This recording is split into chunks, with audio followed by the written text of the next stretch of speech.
A very warm welcome to all of you to the Indian Institute of Science. I'm, oh, sorry. I'm Niharika, and on behalf of the Bengaluru Science and Technology Cluster, an initiative under the aegis of the Office of Principal Scientific Advisor to the Government of India and the Bangalore Apartment Federation, I'm delighted to welcome you to the second episode of our public talk series on the science for sustainable urban living. This series is a collaborative effort between BAF and the BEST cluster, where we explore the science behind pressing challenges that shape our everyday urban lives, and more importantly, the solutions that empower citizens to act.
We extend our sincere gratitude to our sponsors No Brokerhood, GenX, Eco STP, Boston, Green Environment, Metsi Enviro, and Unis Service for their valuable support and commitment to advancing sustainable urban practice. We also thank our supporting organization, Indian Institute of Science, Bangalore Political Action Committee, One India, Socrates, Daily Hunt, and Bengaluru Post for amplifying this initiative and supporting the larger conversation on sustainable urban living. Let me quickly walk you through the agenda for this afternoon. We begin with the welcome from 3:30 to 3:40 p.m., where we formally set the tone for today's session. This will be followed by the keynote address from 3:40 to 4 o'clock p.m., offering expert insights to frame the larger conversation on water security. This will be from 4 o'clock to 5:30 p.m. We move into the panel discussion and flash talks. Between 5:30 and 6 o'clock, we will have the Q&A session and the concluding remarks and closing announcements. And finally, from 6 o'clock onwards, we invite you all to stay back for the high tea and networking and take a look at the stalls and showcase, an opportunity to continue the dialogue, exchange ideas, and build meaningful collaboration. Resuming to the topic, after an engaging first episode on waste management, today we turn to another critical pillar of sustainable cities: water security, reuse, recharge, and resilience. Water is central to Bengaluru's story, from his historic lakes to its current water stresses. As a rapidly growing city, how we manage, conserve, reuse, and recharge our water resources will determine our resilience in the years ahead. In this session, we'll hear from experts who will help us understand the science behind urban water system, practical approaches to wastewater reuse, groundwater recharge strategies, and what communities and apartment complexes can realistically implement in their own spaces. This discussion is not just about understanding the problem, it's about enabling informed and collective action. I would like to call upon the dignitaries of today's session. Dr. Rajiv Kain, Chief Engineer, Bangalore Water Supply and Sewage Board.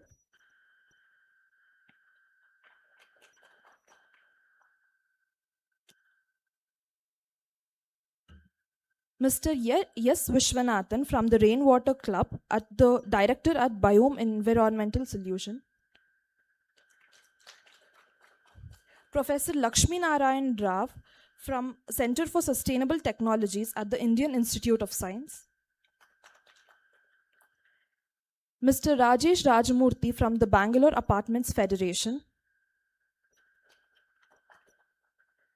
Ms. Gayatri Murlidharan, Deputy Head of the Water Program at Well Labs.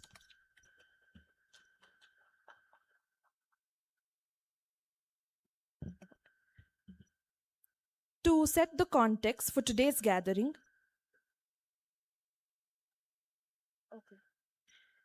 I would like to call upon Mr. Anantaraman, CEO of Bengaluru Science and Technology Cluster, and Mr. Satish Malya, President of Bangalore Apartment Federation, to escort our chief guest, Mr. Mahesh, Director of MPRI, Government of Karnataka, to the stage.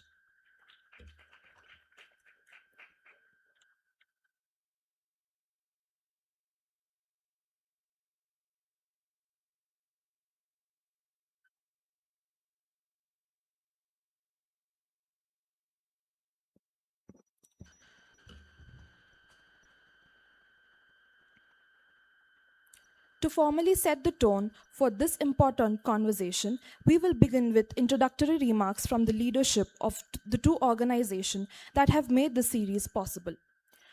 To set the context for today's gathering, it is my privilege to invite Anantaraman, CEO of the Bengaluru Science and Technology Cluster, to deliver his introductory remarks and help frame the significance of today's discussion on water security.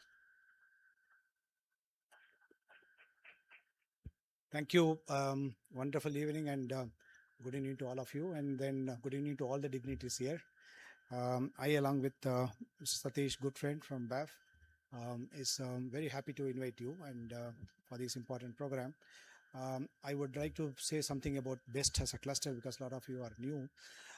BEST is an initiative initiated by Office of PSA, that is Principal Scientific Advisor to Government of India, and jointly with the Indian Institute of Science. So we are placed in Institute of Science, Bengaluru, supported by leading institutions, research, industries, and host of other societal bodies there. What does BEST do? BEST connects the society to its problem, to the opportunities with the consortium, and see whether we can able to solve the problem within the innovations and the thought leadership available within the city. So we connect, enable the network to solve. So that way, one of the important problem is obviously last time, as we said, solid waste management. This time, water is a key problem we are facing as a city, and we are happy to bring in the cluster of thoughts here, which could probably pave a way to have some interesting and innovative solution to the city. And now we strongly believe, I think we have a very good thought leadership available in the city, which can potentially solve our own problem. That's what we talk about Atmanirbhata. And I think today's discussion will lead us to some kind of a highlight, some kind of a indicative directions which can be used further for solving this water crisis, water problem in the city. So that is the approach which we are taking, and we continue to do various efforts in various other fields also for the city of Bengaluru. So this is what the BEST cluster is all about, and we really sincerely thank you for your presence here, and I hope this session will be really productive, insightful, and probably it can be it can bring some kind of a directional results for the problem which we face. Thank you once again for all the dignitaries to come here, and I hope we have a great session today evening. Thank you very much for coming here also. Thank you.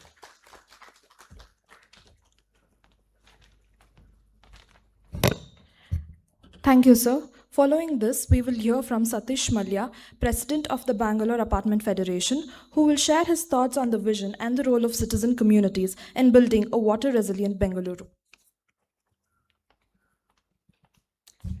Good evening, all. It's my privilege to welcome all of you and the distinguished panelists and guests with us today. I think we have a wonderful session going ahead. I think this is a second series of programs. The last time we had solid waste. And incidentally, today is the Science Day. I think we are also celebrating Science Day today. I think it's a coincidence that the water topic came today. I think, and next month, World Water Day. So looking forward to all the discussion today and from the panelists and a lot of questions from the audience. and looking forward for a great day today. Thank you.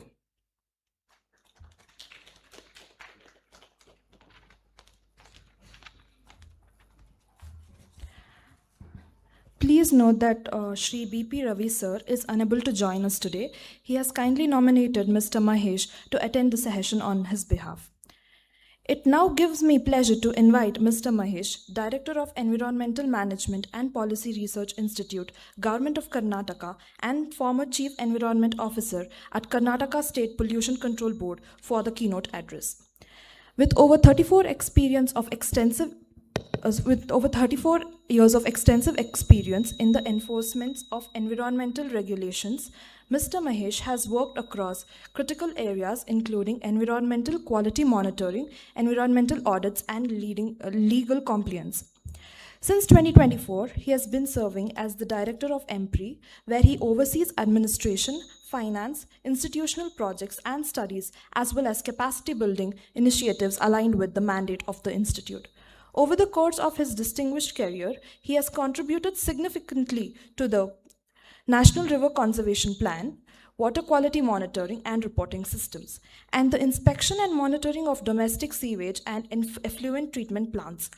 He has also been actively involved in organizing training programs on the operation and maintenance of sewage treatment plants for plant operators and support staff, strengthening on ground implementation and compliance. With his vast field experience and regulatory insight, we look forward to hearing his perspective on strengthening urban water security.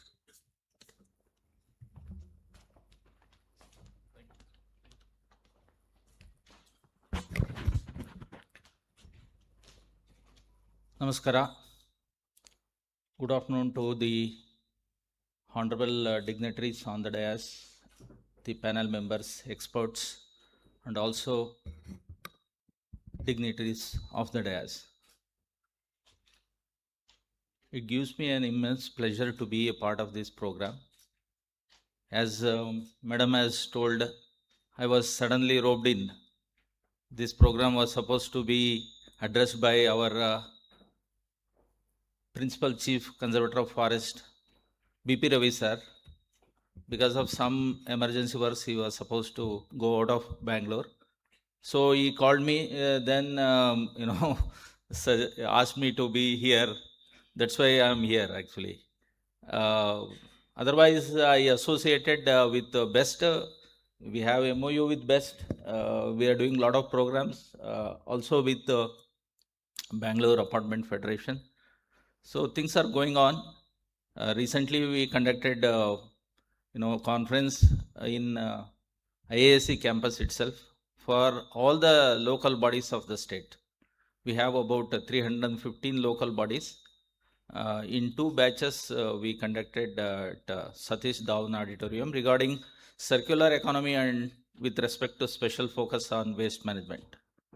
It's a very important area, and the state is going to come out with a policy on this circular economy with a special focus on waste management, involving various stakeholder departments like the urban development, rural development, Panchayat Raj, the industry department, the pollution control board, and also the Directorate of Municipal Administration and other expert institutions are going to frame this policy. Actually, we had one meeting at the state level.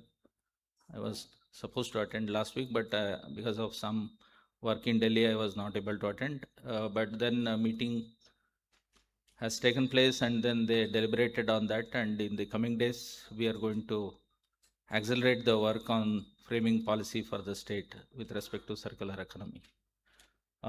Without taking much time, I don't have anything to say because all our experts here, we have Vishwanath, we have BWSSP Chief Engineer, Lakshmi Narayan is there, and then let us hear from them first.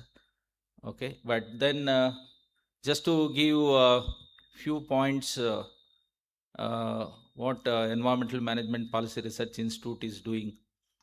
It is an institute under the Department of Forest Ecology and Environment, Government of Karnataka, formed in 2002 actually. We work on various environmental concurrent issues actually. The capacity building and training is one of the major area, and then undertaking policy research, and also undertaking various studies connected to environment, forest, wildlife actually. Just to name few studies, so one is this Bangalore Metro Rail Corporation study is going on actually, and one more is Ethanole, the water pumping project from Western Ghats to eastern part of the state. That monitoring work is going on, and then we have a state action plan for climate change has been approved by the Ministry of Environment and Forest, Government of India in 2024. It is being implemented in the state. It is for a period of 5 years. About 15 departments have given key performance indicators to address the climate issues based on the action points proposed in the action plan that has been taken up for implementation actually. And a dashboard has been developed to implement the state action plan. And one of the important sector in that is also this water. So water, I need not mention much about water because everybody knows India is water stress country.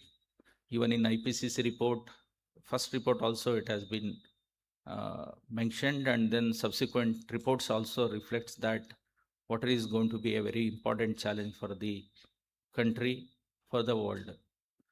In fact, all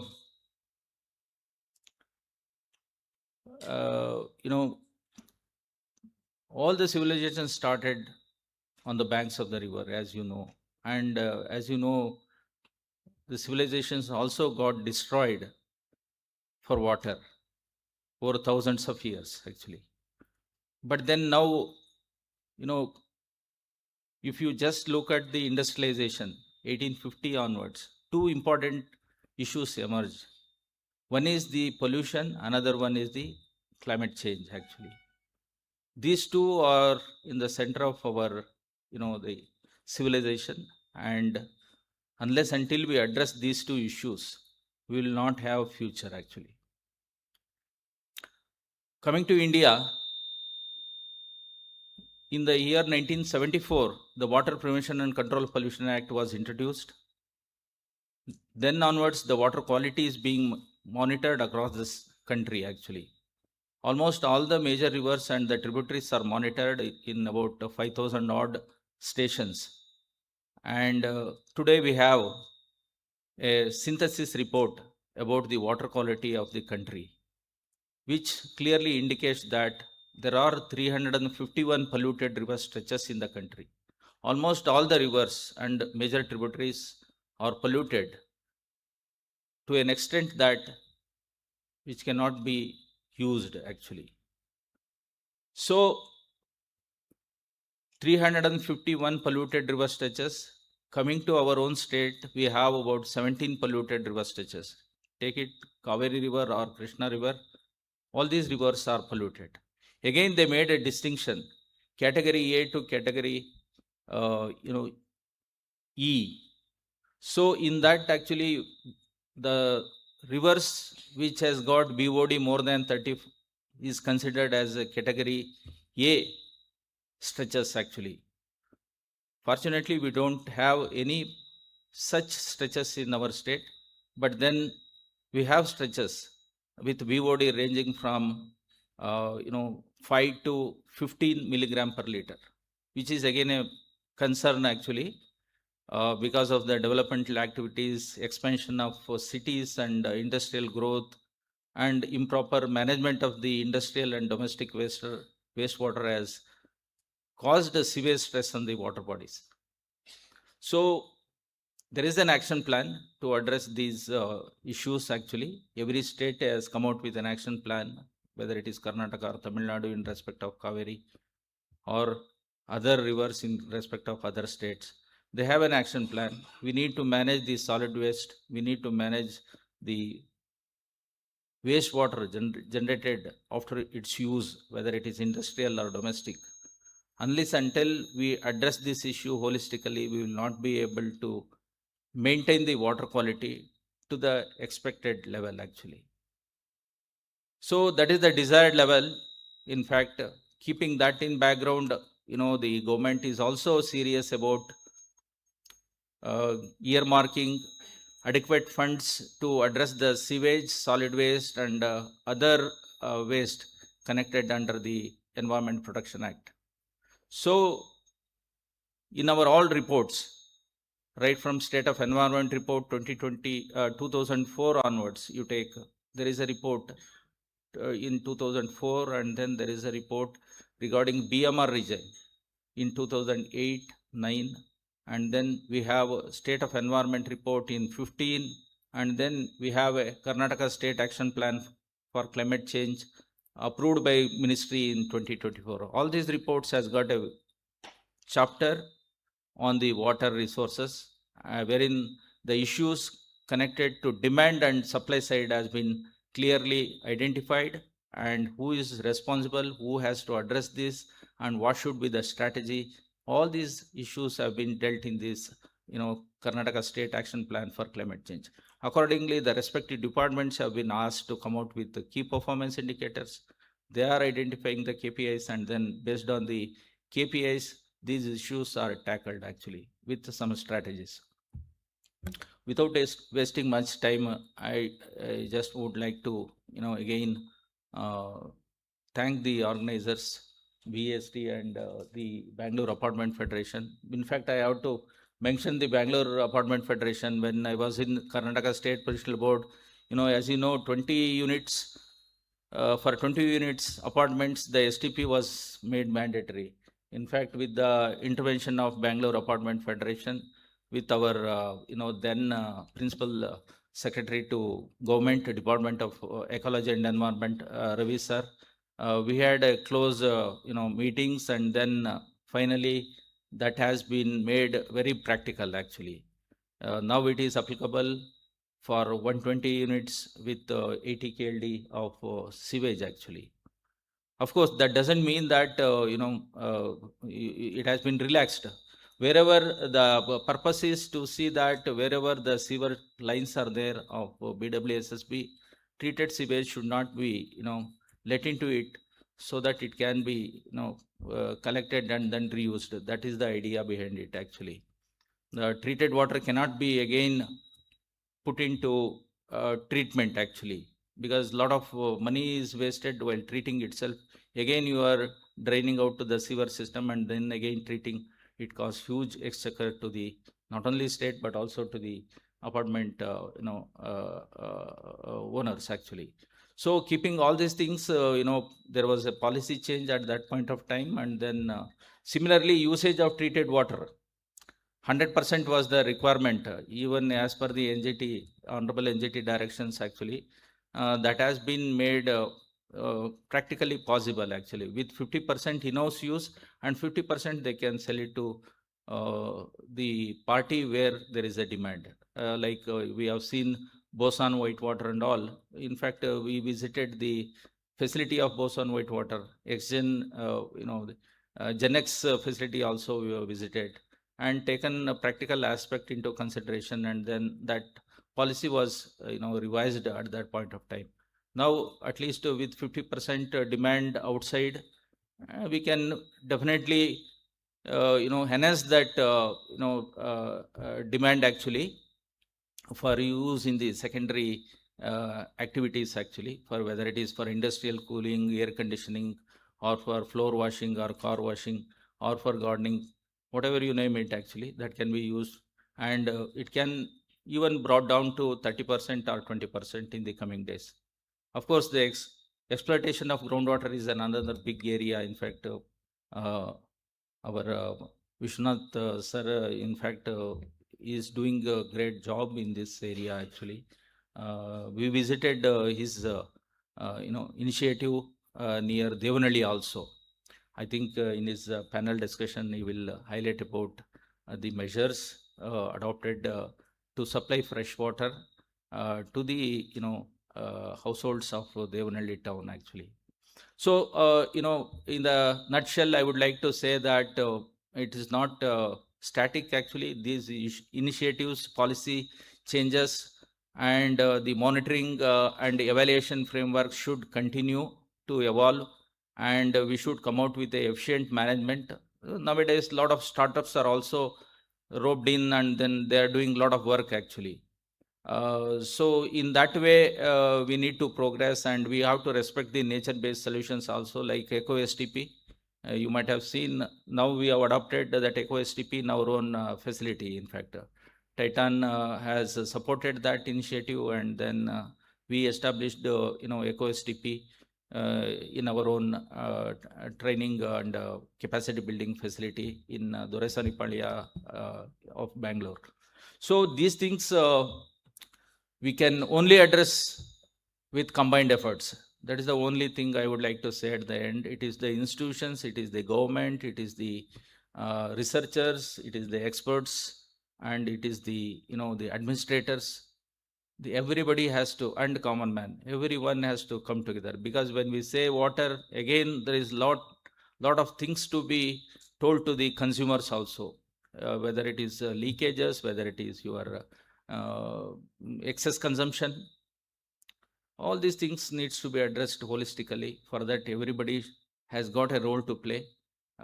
Legislation only can help you to address the issue to a limited extent. Unless until we don't have proper knowledge and skill to address the problem, definitely we will not be effectively addressing the issue in a holistic manner.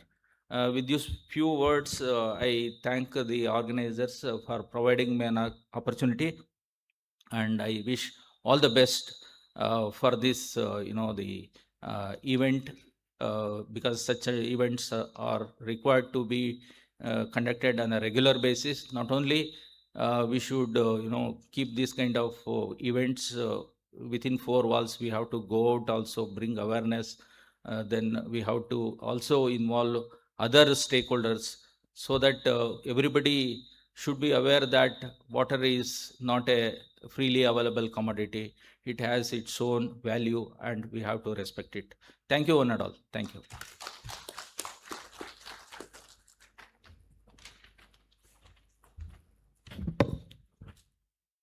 Thank you, sir. I now request Mr. Anantaraman and Mr. Satish Malya to present the memento to the keynote speaker.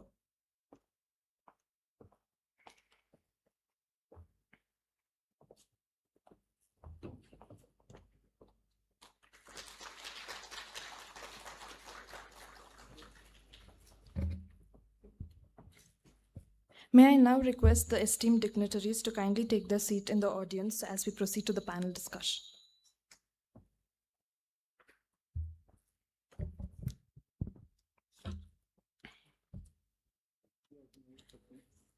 Bengaluru depends on a complex and energy-initiative water system, from distant river sources to local lakes and groundwater. Every day, millions of liters of water are supplied, consumed, treated, discharged, and in many cases lost. Apartment communities form a significant share of this urban demand. How we conserve water, reuse treated wastewater, recharge groundwater, maintain sewage treatment plants, and prevent contamination has direct implications for our lakes, aquifers, public health, urban resilience, and the sustainability of the city itself. Water security is no longer just a policy conversation. It is a shared civic responsibility. To commence the discussion, it is my pleasure to introduce our distinguished panel of speakers who bring together perspectives from government, research, community, leadership, and on-ground implementation. First, I would like to introduce Dr. Rajiv K.N., Chief Engineer at the Bangalore Water Supply and Sewage Board, the statutory authority responsible for the delivery of piped water supply and underground drainage service in Bengaluru.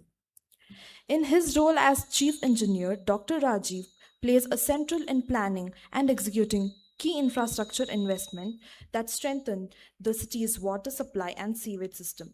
He brings deep technical experience and insightful and institutional insight to the challenge of urban water management in one of India's fast-growing cities. Dr. Rajiv's leadership in project implementation is vital as Bengaluru continues to expand its work of water sources, treatment facilities, distribution infrastructure, and renewable efforts. all critical components of achieving reliable and equitable water security for residents and communities.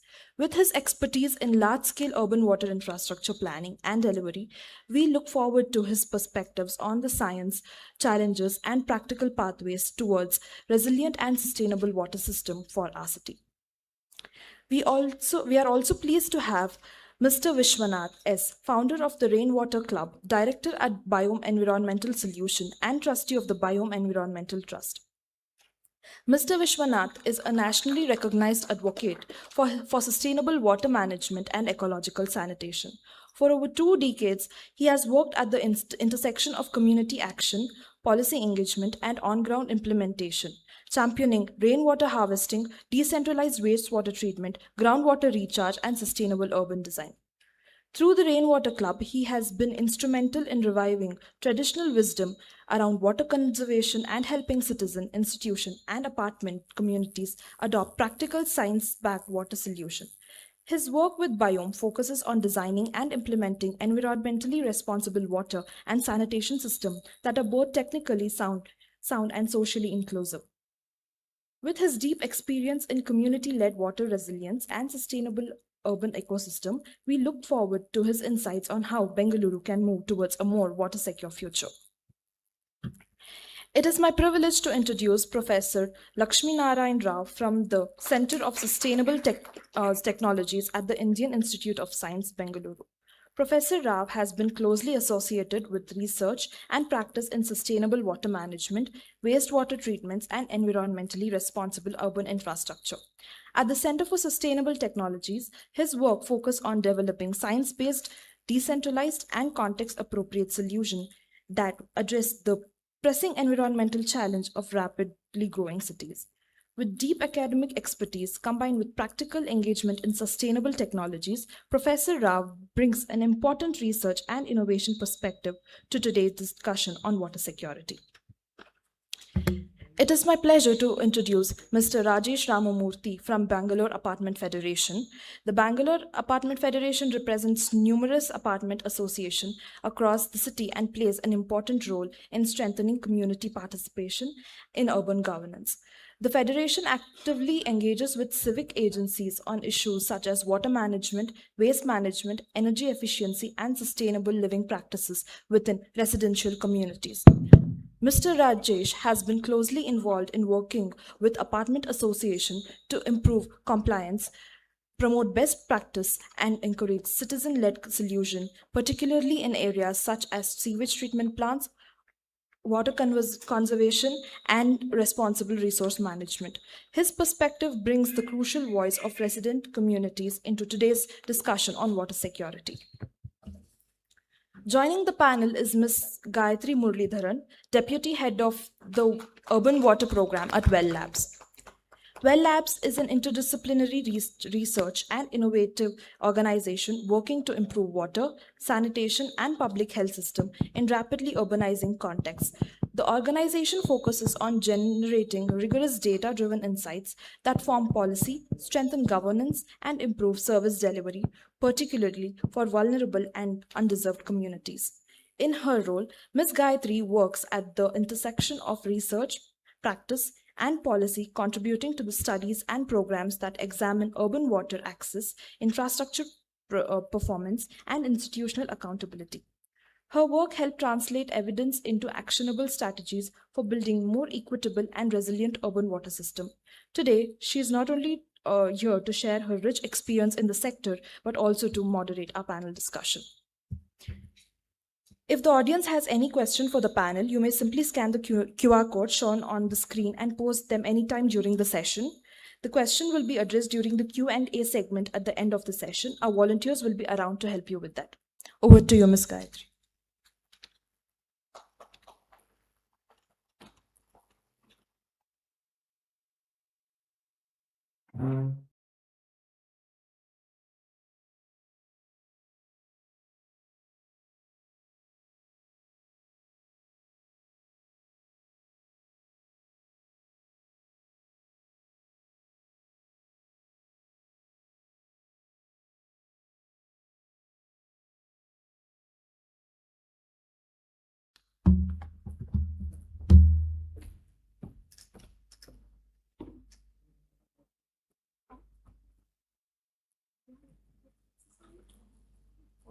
We have to just move this chair here, so it should be placed.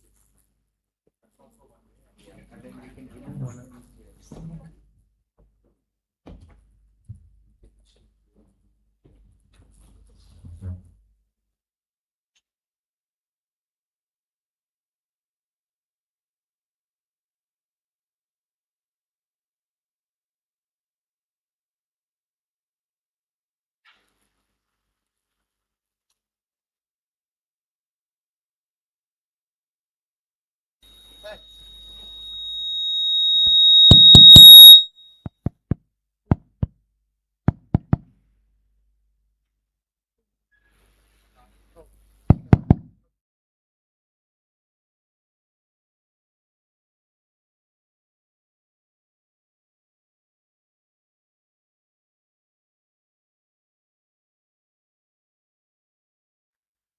Okay.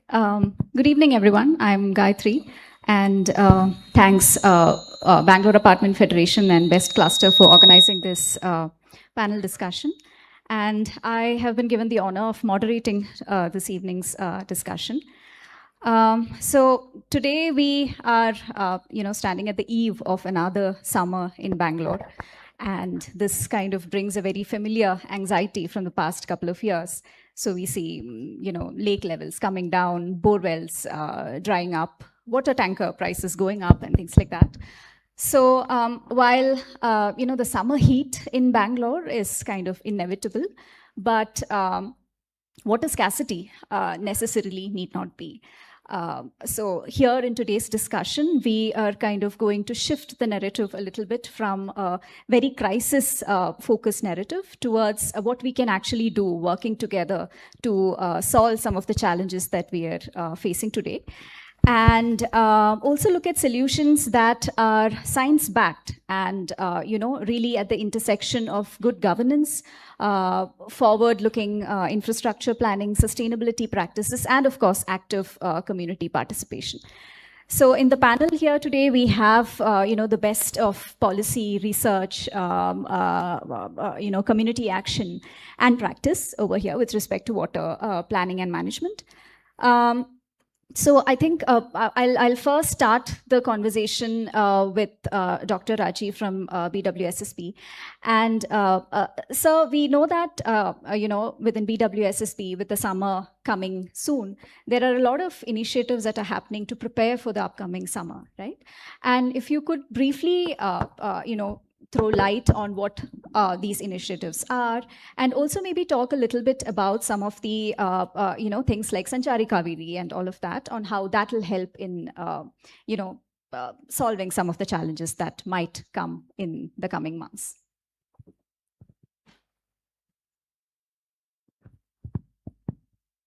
ಎಲ್ರಿಗೂ ನಮಸ್ಕಾರ. ನಮಸ್ಕಾರ.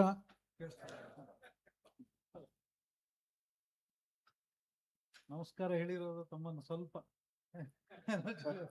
ರೈಸ್ಕೊ ಮಾಡಿರೋದು. Thank you, madam, for your question. So the summer is fast approaching, and also the water scarcity people are predicting all over the India, similarly for Bangalore.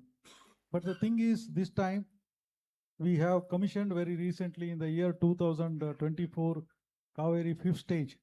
The capacity of that Kaveri 6th stage is 775 MLD only, out of which we have consumed so far only 400 MLD. So BWSSB is having the capacity to pump another balance 350 MLD, 375 MLD with us as a reserve. Okay, that will make sure that everyone feel comfortable with respect to the water supply. Second thing is water into the localized areas like peripheral areas and other areas wherein most of the people depend upon the borewell water, wherein exactly 100% pipeline has been laid so far, and most of the areas water supply is commissioned. But many reluctancy is there from the builder, from the apartment owners or the commercial people or the consumers who have built more flats and other things. They are not taken the connection. I will request all of you to take the connection as per the BWSSB norms, and also we have given EMI scheme to pay the connection charges to the public based on the government directions. Make use of their schemes and also take the water to your houses and feel free and stress-free life for water supply in your premises. And third one is regarding the slum areas or the apartments wherein the water they are what connection they are taken is not sufficient to provide the water supply to that area based on the localized problems, wherein we are having Sanchari's Kaveri also. Sanchari's Kaveri is one of the scheme you can book our water tankers online, and we are going to provide you to your doorsteps with a reasonable price. Instead of going for a borewell water pumped from somewhere and through that tanker, local tankers, you can go for that. Then this will help you to get the pure water from BWSSB. And also major problem in summer is in the slum areas where people don't have the capacity to store the water for one day, next day. Therein they required more water on daily basis. So we identified all these areas where the slums are there, in the slum areas where the water supply is little strenuous. In that areas, we are providing some tanks, syntax tanks also for them to get the water on the continuous basis. So this summer, BWSSB is fully prepared to face, and we have enough water with us, enough network is there, infrastructure is there, pumping system is there, engineering is there.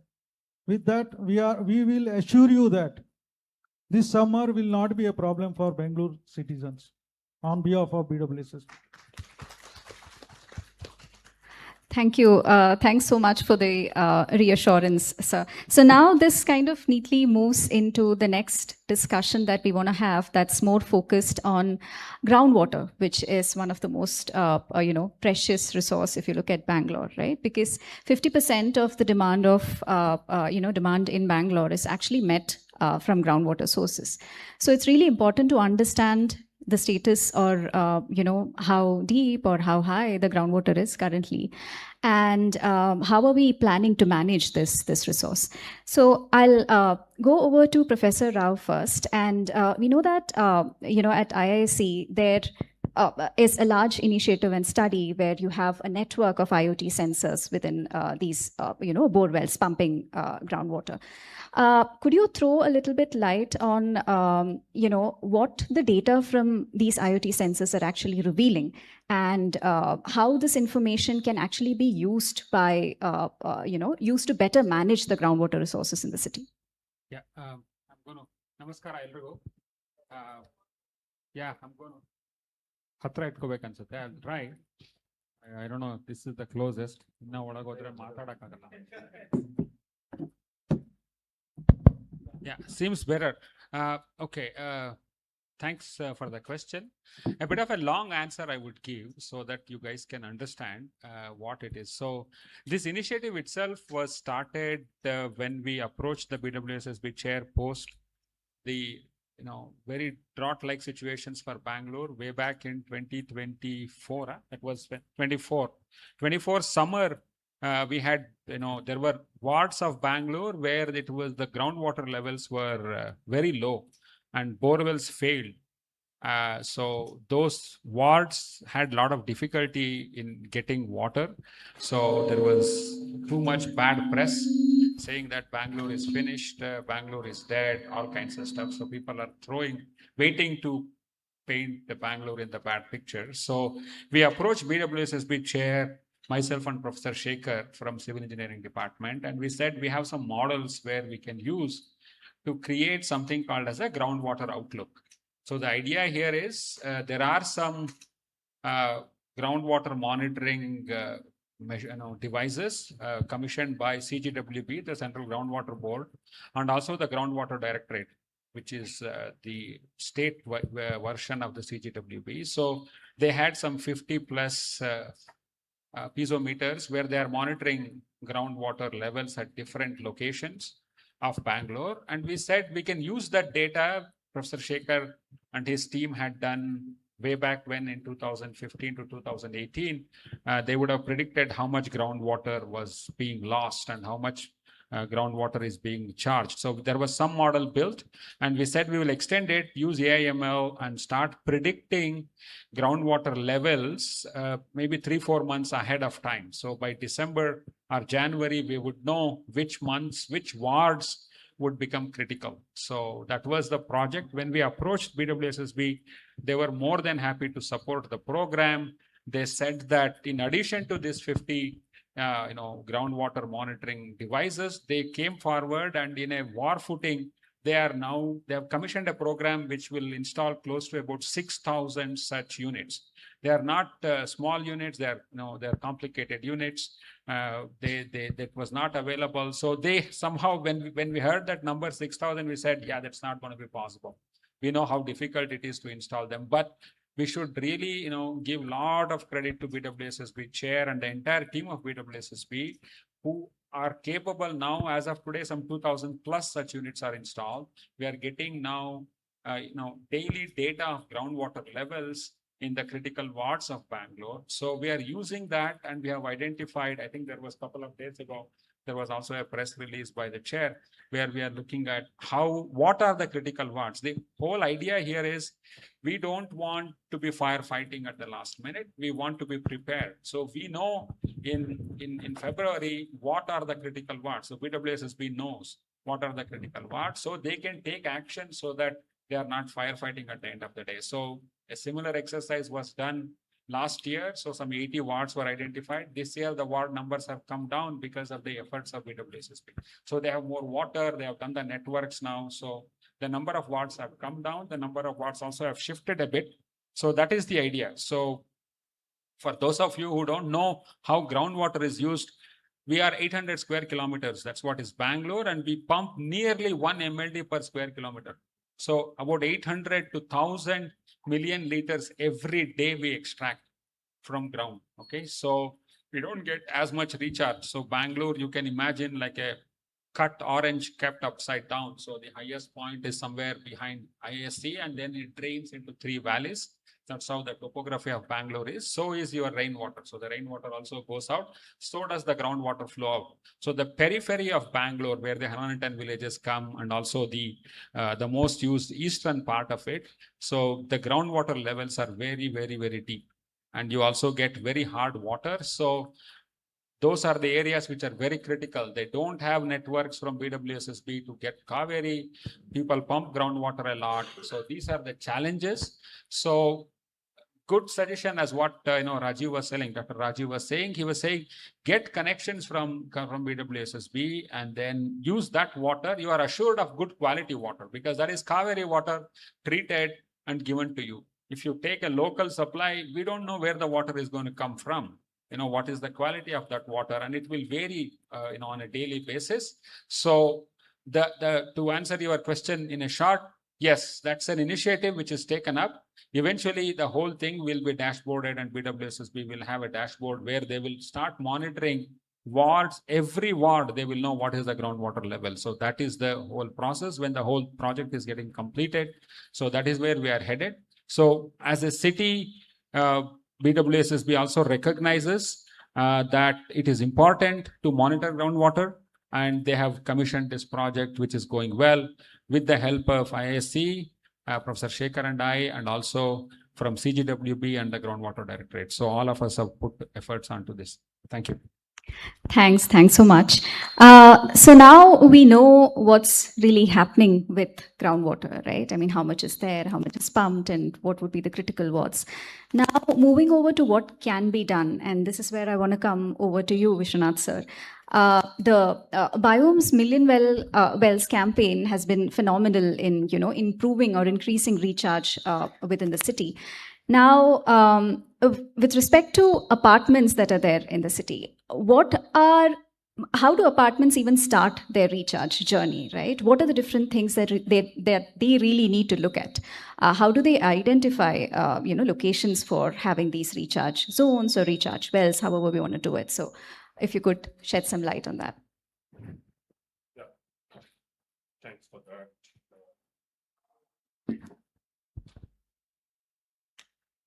So Bangalore has been, if you look at the broad picture, Bangalore has 3 taps, as one says. 3 taps meaning Kaveri is one tap.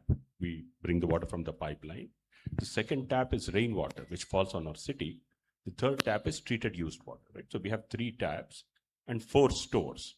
The stores being some tanks or reservoirs that we build, lakes and wetlands, aquifers.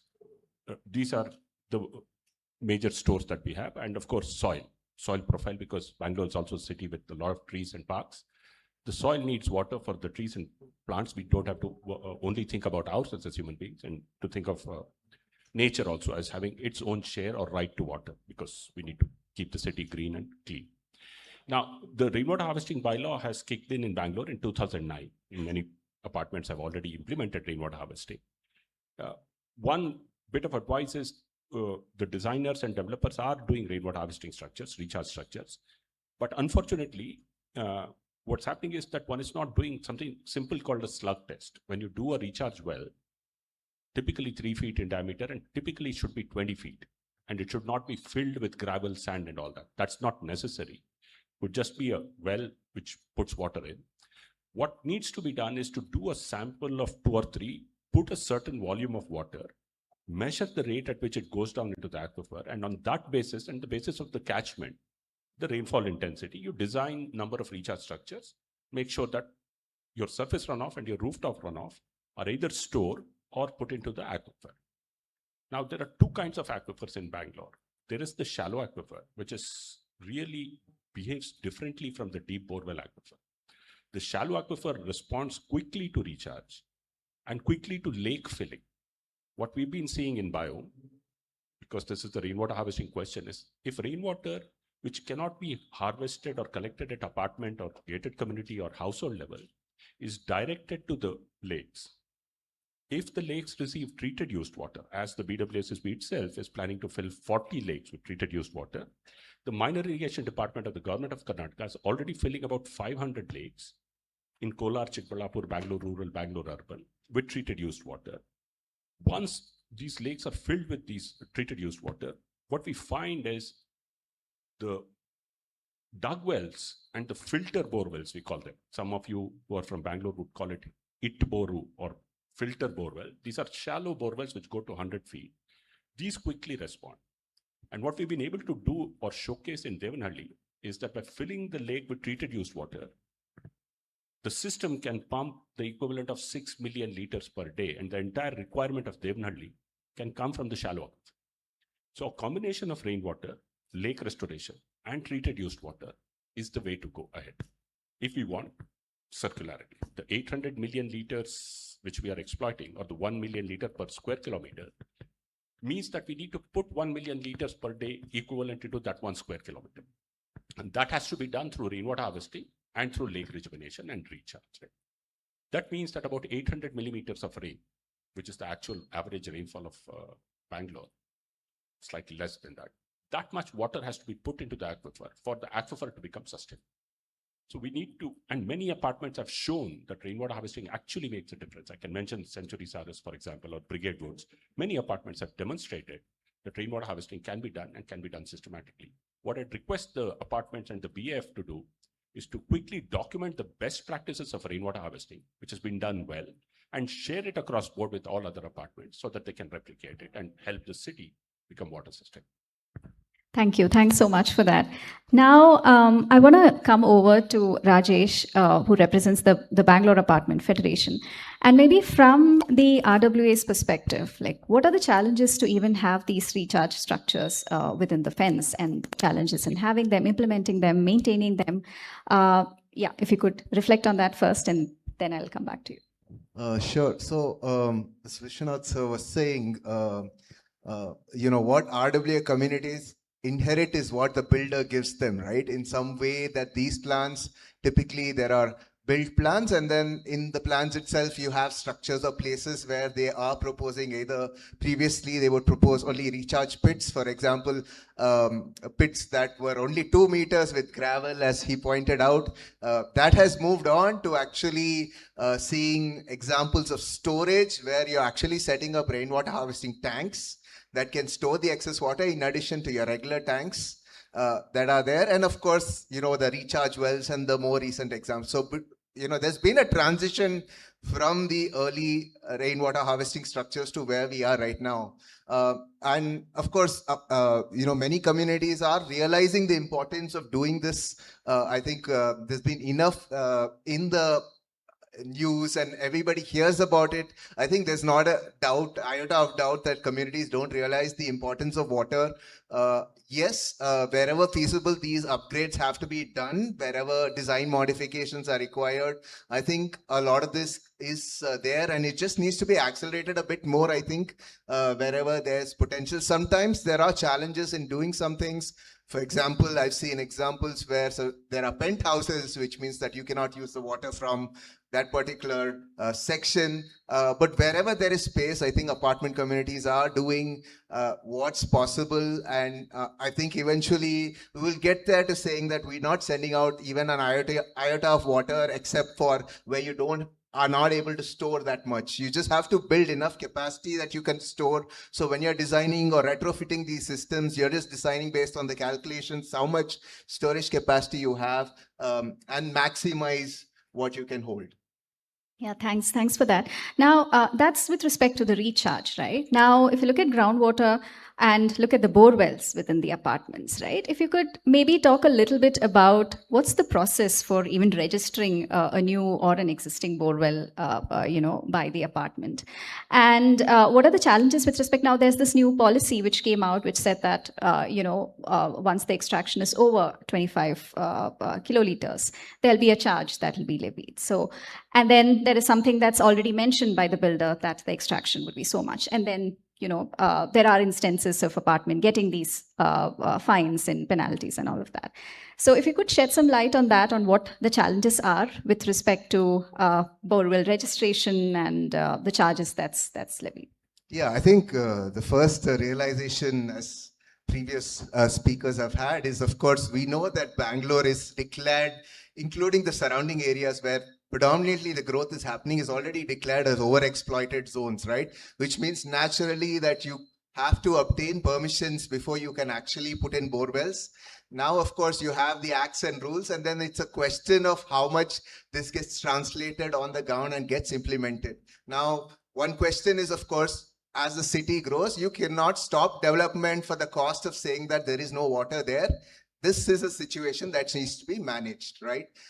So if you look at new projects that are happening in the north of the city, where I've seen some of these, wherever they have gone in, so they typically the process is that you apply to the Karnataka Groundwater Authority, which is the authority that's actually responsible for sort of overseeing this and issuing permissions. I think the BWSSB is predominantly handling individual houses, but I'll come back to that. So if you're going for a new one, typically builders are going and applying to the authority. I think there is a straightforward fee of about 500 rupees. And then you have actually a geological survey report, which can either be done independently or being done through the agency itself, which can cost, I think the latest fee I was seeing just before coming was 10,000 rupees as the fees. And what these permits essentially do is allowing you to say, listen, this is how much you can extract based on whether it meets your requirement. You may suggest a limit in which that, say, you are allowed to extract, say, if you are having 4 borewells, this is your total extraction limit that you have per day. Some of them also put conditions that you have to monitor and report these levels every month. And in some cases, they've also asked for digital level recorders to be put into the borewells so that they can generate some automated data. There is also a fee that is also prescribed to say, based on the extraction. I've seen some of the fees being ranging from 5 to 10 rupees per KL.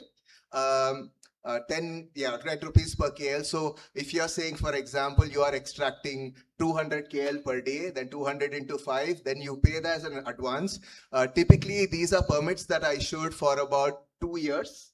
And then they ask you to come back and reapply and reassess and reapply. So this is what predominantly what the sort of rules and the process is. You have to submit a bunch of documents, and of course some of this I think is even under Sakala, so you have a 60-day turnaround time, which is good to know. Now, how much of this translating on the ground is of course for everybody to look at, in the sense, as I said. I'll take the other example of borewells. There's also the other side of it, where if you've already had a borewell, you need to go about registering that borewell. Now, there is an interesting thing I want to mention about that, which I was thinking about just before coming here. One is that if you're already having a BWSSB connection, it's most probable that even individual homes or apartments already have a borewell fee, right? Which you're paying into, depending on the number of apartments. So into 100 rupees, if I'm correct, is a borewell fee that you have. Yes, sanitary fee. So for managing that water, which means that in some way, the BWSSB already has a record that all these apartments are already having borewells. And even if you wanted to extract that example and actually building upon what they said is, okay, how much groundwater, which is a big question, right? So you have so if you look at your bill itself, sort of will give you that answer. You have BWSSB. If you have a connection, you're going to get X amount of water per month. You have STP. Most of these apartments are having STPs. STPs is going to contribute 40 to 50% of their water requirement. The balance is obviously going to come from somewhere. During the rainy seasons, you obviously have rainwater harvesting. That's going to be the tap. Else, you're obviously going to go either to tanker or have a borewell. So automatically, a lot of the apartments just using the BWSSI bill and how much STP they are having can easily estimate what is their water balance and how much their extraction, right? You don't need an extra effort to do this. So you know how much you're withdrawing every day. And this can be something that can easily BWSSB. This is where we are going back to some of the discussions that have been had in the past, that do you need a separate authority? Should BWSSB be the single authority where, if you can do this sort of math with just a BWSSB water bill and your STP knowledge, then do you need another authority to regulate all of this? So that's pretty much somewhere what is happening with new.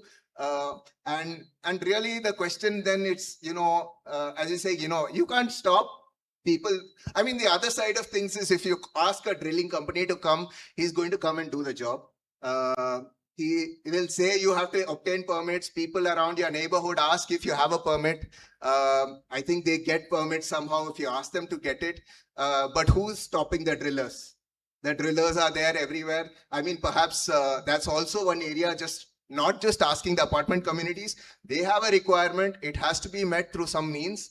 They are calling drilling companies. Drilling companies are coming and doing the job for them. So this has also got down to doing the market economics, and everybody needs a livelihood and the system needs to function. And we need water because we are living there. We're a community. So, thanks so much. I just add one suggestion to the apartments who come here. If you have borewells, maintain a data. There should be actually a drilling log sheet. Just maintain that data, even the data of failed borewells. It's very important to understand what is the depth of the casing, what is the depth of the borewell, and even if it's failed, to maintain a record of how long it gave water and how long it lasted and how it failed.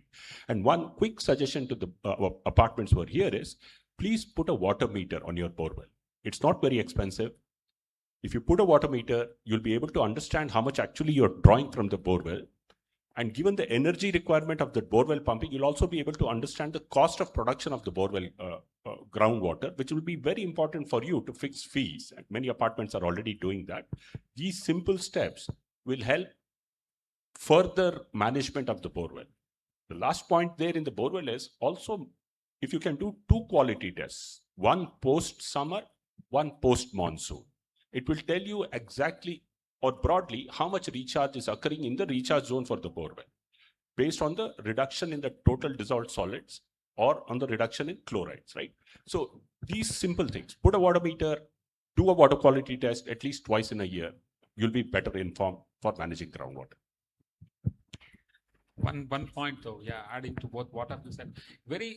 For you guys to do the math, it's very simple, right? You know your number of people in your apartments complex, it's multiplied by 100. Typically, that's what we use. 100 LPCD is good enough. So you know how much, or sometimes a bit more, or 120 or 130, but you should be using, okay, that will also help us other things. What gets measured gets managed. So start measuring stuff. That's what he's talking about, looking at how much water you are pumping. BWSSB is bound to supply you 135. I get 105 in my house.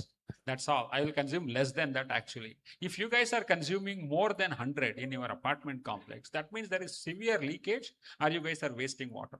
So you know that you are not managing it well. You don't need more than 100 liters per day per person. That's my opinion. We have checked it. With 100, you can give plenty actually. That's a lot of water. I mean, this is a real water saver and optimist here. You know, he doesn't know the apartments and the residents of the apartments of Bangalore. Many apartments actually report 250 to 265 liters per capita per day. The fact is that there are renters, that there are people who are not so concerned about water. So there is always that challenge. But therefore, when you have the BWSSB connection has a meter. The borewell, if it has a meter, then you exactly know what is the per capita consumption, and therefore you are better able to design your STPs also, and that's something that we all can do. Yeah, thanks so much for that. Just to add on to that, I mean, as per standards too, I mean, usually for urban area, it's 135, that's as per the standards, and metro cities even higher, 150. And Bangalore, as Vishwanath sir mentioned, some of the apartments, it's way higher, that, you know, the LPCD, the liters per capita demand that's actually used. So now moving a little bit away from the quantity, that is the groundwater and how much water is really used, moving to the quality aspects of the water that we really consume, right? So I want to start the discussion with, again, Dr. Rajiv, you. What can really be done, not just from BWSSB side, but as a community, to really give an assurance about the water quality that's coming from, you know, Kaveri piped water supply. And this is also in the context of all the events that happened, like in case of Indore or some of the events in Bangalore. How do you actually assure citizens that, hey, it is of a certain good quality? And the important bit is that Kaveri water is of, you know, pretty good quality, and you don't sometimes even need an RO treatment plant in every case, you know, when the BWSSB, the Kaveri supply is good. So what can be done from BWSSB and from the community's end to give this reassurance?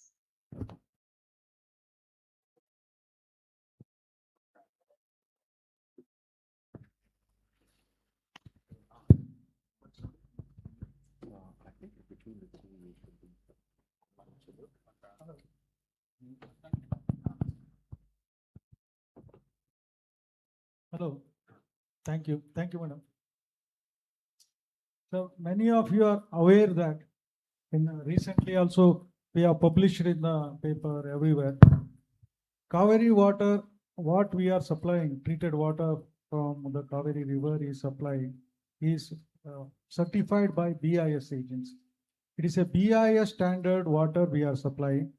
It is the first water utility in India to obtain the BIS certification for the quality of the water what we are going to supply in Bengaluru city.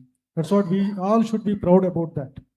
We have a very good network system, distribution system, and water is passing through the several dia networks, means from the higher dia to lower dia. And when it goes in the streets of the houses, it is called as the distribution network. It is the smallest pipe. From there, we are taking the water further lowest pipes, that is called the household connection pipe. See, engineering also sometimes it fails. What we say is, the engineers manufactured one bad material that is called GI material, GI pipes. GI pipes are the house connection pipes which we used 15 years back in any of the cities and also in Bengaluru city. These GI pipes are having the life of about 5 to 10 years only. It used to be having because of the chlorination available in the water, it used to be deteriorated and there will be holes. Unfortunately, these holes will be crossing some stormwater drains or crossing some nala, what is called house in front drains wherein sewage is also flowing. What happens? Ours is not a 24/7 supply. We supply every alternate days to 4 to 6 hours. During the 4 to 6 hours, water will leak, and whenever there is no water in the pipeline, vacuum will create. These stormwater drains, contaminated water will be sucked in the pipeline and it will be going for mixing with the pure water, and some locality in a particular zone will be affected. That is called as a contamination. That happens in low-lying areas, in some pockets wherein it is just because of two reasons. One is the pipeline which the household connections are used is not of good quality, or the pipeline which the distribution system is of very old, means some layouts will have PVC pipes also, cast iron pipes also. All those pipes are there in the olden layouts. That will create such type of contaminations. These contaminations, once we are able to come to know, we are using now robotic technology that I think all of you are known through the media also. Earlier, we used to find out that where the pinpointing has happened, where the contamination happened, where the source has contaminated source has come, was the very tedious process. Now we are running the robot inside our distribution network, and we will able to find out where the leakage has happened and other things. It is fasten our technology also will reduce our time taken to repair that and all other things. As far as Kaveri water is supplied, we are supplying it to your sump, most probably in most of the case. And from there you are going to use it for overhead tanks for the purpose of 24/7. The major thing in quality issue comes again in the second stage is the sump cleanness. If you are not going to clean the sump periodically, every 6 months, and overhead tanks, definitely the TDS available in water will going to affect the quality of the water. That's what, when the Kaveri water quality is concerned, only you have to use the filters. The filters is more than sufficient if we are using it from the sump and the overhead tank. If we are using directly from the Kaveri water source itself, there is no requirement of any filters or RO. All those things are not at all required. Even I am using Kaveri water from 30 years without using any RO, without using any filters. I am having the wet quality of water and drinking the same thing every time. So that's what quality of water, you need not be worried. It is a pure quality what we are supplying. It is the greatest quality what we are supplying. And taste of the Kaveri water is something amazing. You cannot see that type of taste anywhere. That's what people are saying. No, once they come to Bangalore, drink our water, they will never leave this city and go. That's what we have 1.46 crores population is there, expected to reach 1.8 by the year 2030. We are in a tremendous pressure to increase the water supply also. Meanwhile, other than that, we have 100 locations in a 800 square kilometer. Every day we take the samples, and in our website also we are publishing those results of the water quality. Any quality changes because residual chlorine reduction or contamination, anything is there. Our main, as per our book rules, we have guidance. As per that, till the contamination is over, we have to take the reading every day on that particular spot and make sure that water is fit for drinking. Then only we can leave that place. This is how we are maintaining the quality. Supervised QA/QC also we are doing the water supply to the Bengaluru citizens. Thank you. Thanks so much for that. So that's with respect to the quality of Kaveri water supply. Now, moving over to the quality of groundwater sources, and which is pumped from bore wells, right? And the question to you, Professor Rao, is since a lot of water is anyway pumped from bore wells, there is always this issue of high TDS, right? So from the RWS perspective, what could be some of the cost-effective ways to actually deal with that? Yeah. If you start going to deep levels of water, then you will have problems of high TDS. But as what Nath was saying, if you have shallow levels and if you are taking water from shallow aquifers, you should not have very high TDS. Okay, let me say, can you hear me now? Yeah, so if it is too deep, yeah, you will have high TDS levels. But if it is shallow aquifers, then you should not have high TDS levels. What are the options if you are stuck with a high TDS water? So what do you do? So you are stuck with it. So typically, what individual household ROs are what typically do. One of the solutions is you go for an RO system, but at an individual household level. The cost of that in terms of water wastage and in terms of energy needed to use that, it is very high. Okay. So first option for me is if I am stuck with a high TDS, I will look for a better water source. In a way, you don't have to go for that water source. You should look for alternative water sources. That should be my first way of tackling it. You should also start looking at recharge of groundwater and recharge using treated wastewater as well. Both of that will reduce TDS levels over a period of time. So you start measuring your groundwater levels and groundwater qualities. If you do your recharge very well, your TDS levels should drop as a function of time. Over and above that, you are still stuck with it. You want to still address it. My solution would be to go for centralized, treatment of systems inside the apartment complexes, which are cheaper compared to having many individual household level RO systems. If you go for a centralized system, the centralized systems are typically high pressure systems. They would have less wastage. They would not have, your 70% wastage, what your typical RO would have. This would have efficiencies of above 80%, close to about 75 to 80% you would have. Your wastages will come down of that water, and you will also be able to treat it with a higher efficiency as well. So your energy cost will come down, plus your wastages will come down. So to answer your question, 3 solutions. Look for low TDS water. If you are stuck with high TDS water, start making measurements or making measures to reduce the TDS over a period of time. That takes time. It doesn't happen overnight. Start recharging your groundwater using rainwater. Start recharging your groundwater with well-treated wastewater. So both of which should combine, should raise your groundwater levels, plus also drop down the TDS. That's what we have seen even in all the recycling projects that we are doing. So that helps a lot.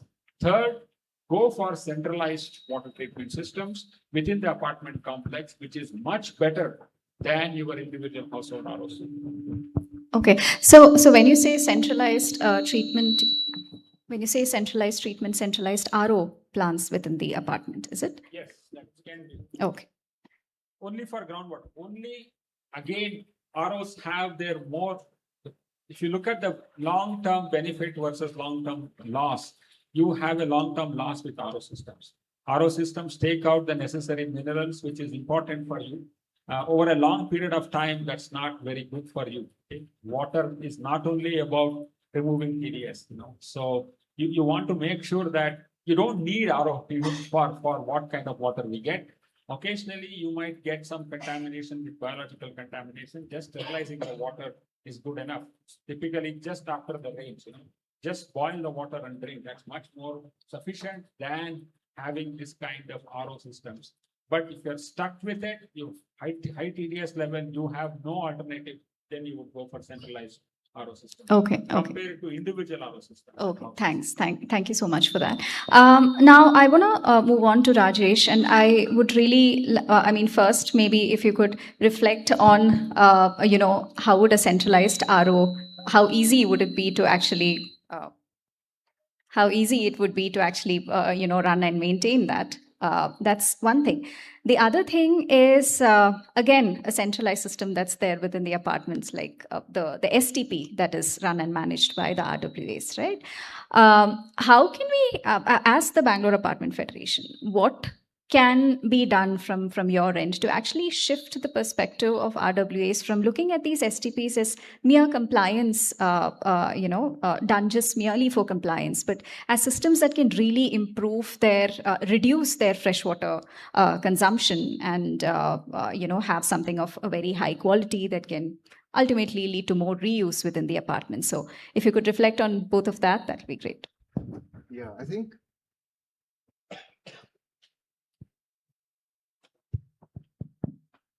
Seems to have that.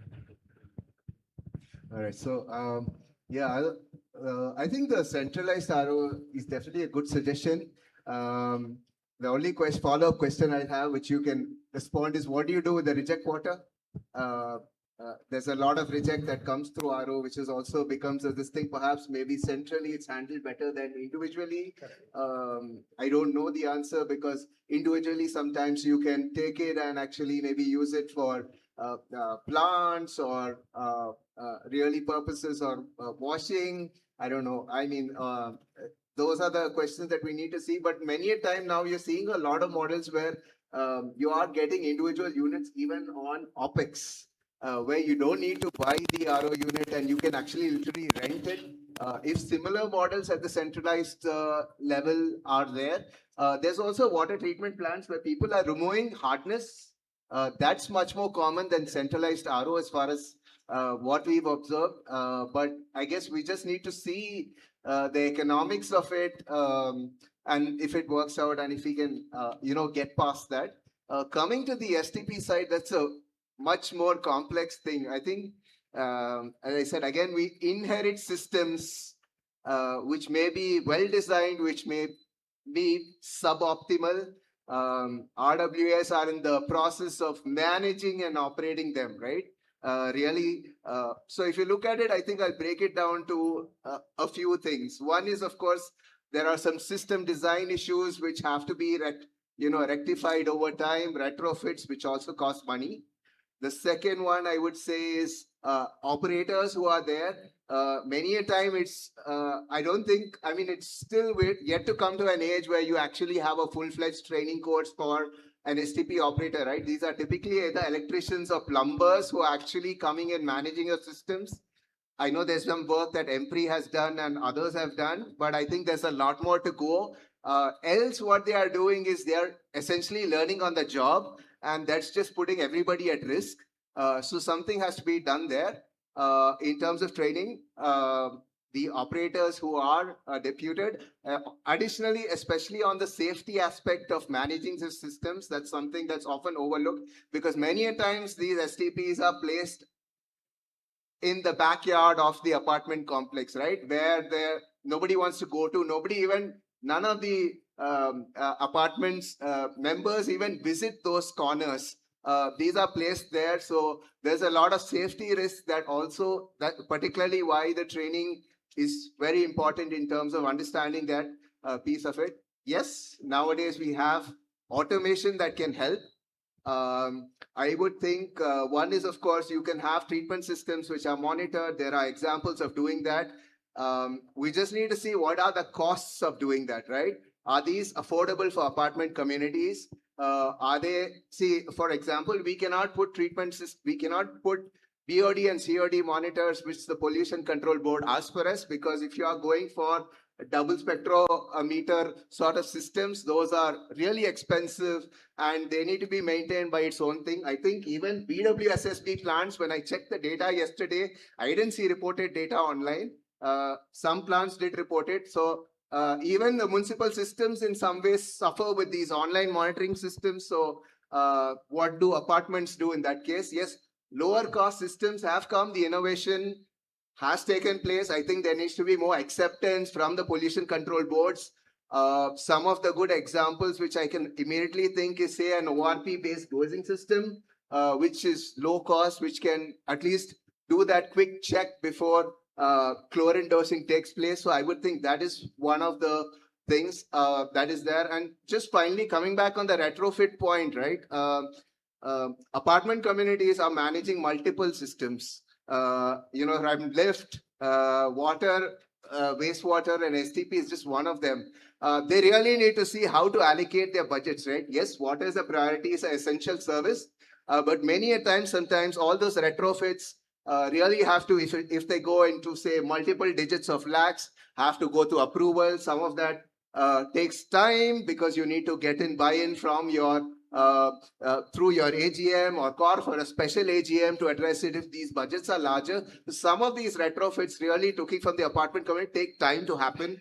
And unfortunately, I mean, there is no other thing. It's not that apartment community can take a line of credit to actually retrofit. Yes, there is OPEX models that many newer vendors and startups are coming up with, which are making these upgrades much more affordable. So that's a good sign. Then, of course, without going, there is the GST implication and all of this complexity that is there. So there's many things that we deal with. But if I say one is from training, low-cost automation, and then, of course, better models on upgrading systems over time. And again, we just need to see what is, whether the vendors, I think also the other important thing is when we look at BAF itself, we have different size apartment communities, right? We have right from, in fact, bulk of apartment communities that BAF has is between 100 and 200. Their systems are only about 100, 200 or maximum 250 KLD. Now, are these systems even viable to operate in the long run? Yes, there are, I mean, some of them, yes, I think there are mixed answers to all of that, but we really got to see if I, for example, in a few years' time, if we receive a new regulation on tightening pollution control board norms, I don't think apartments will be in a position to actually fund and retrofit their systems. I think municipal systems itself take a 3 to 5 year upgrade period. So we can't expect apartments to keep up with those standards. Yes, maybe larger communities, say above 300, 500 KLD, are better placed to do where the business sense is there for them to do it. For smaller systems, over time, we really need to see once the BWSSB network is there, can we actually have them connected? I know 120 is a number that Sir had talked about and introduced. Maybe that number perhaps over time has to go up and get to a number that's really viable for STP operators as well as for apartment communities who are really in this business of negotiating that and putting the upgrades in place. Thank you. Thanks so much for that. Audience over here, there's a QR code where you can actually log in some of the questions that you have. And towards the end of the discussion, we'll look at answering some of the questions that you shared. Now, I want to zoom out a little bit and look at, some of the water circularity initiatives that we are doing. And the question is to you, Vishwanath sir, that, we are treating water and then sending it out to lakes so that more recharge can happen and water can be used for irrigation and all of that. Now, while that's a great initiative with respect to water circularity and needs to be done, how do we address the issues and the reports that are coming up with respect to, heavy metals and all of that in vegetables and crops that are being grown, especially in the peri-urban areas? So, and what could be some of the safeguards that can be put in place so that that doesn't happen? So, the treated wastewater which the BWSSB is sending from its STPs. Is it audible or not? Yeah. Okay. I don't know what happens to it. Yeah. So when the treated wastewater leaves the BWSSB STP, it meets very stringent norms set by the NGT on treatment quality, and the BWSSB plants all meet it. So there is no heavy metal in this wastewater. The unfortunate part of the public discourse and narrative is like, for example, when you said that there is heavy metal in the vegetables, a recent report. Nobody has seen the report. I've been trying with Mr.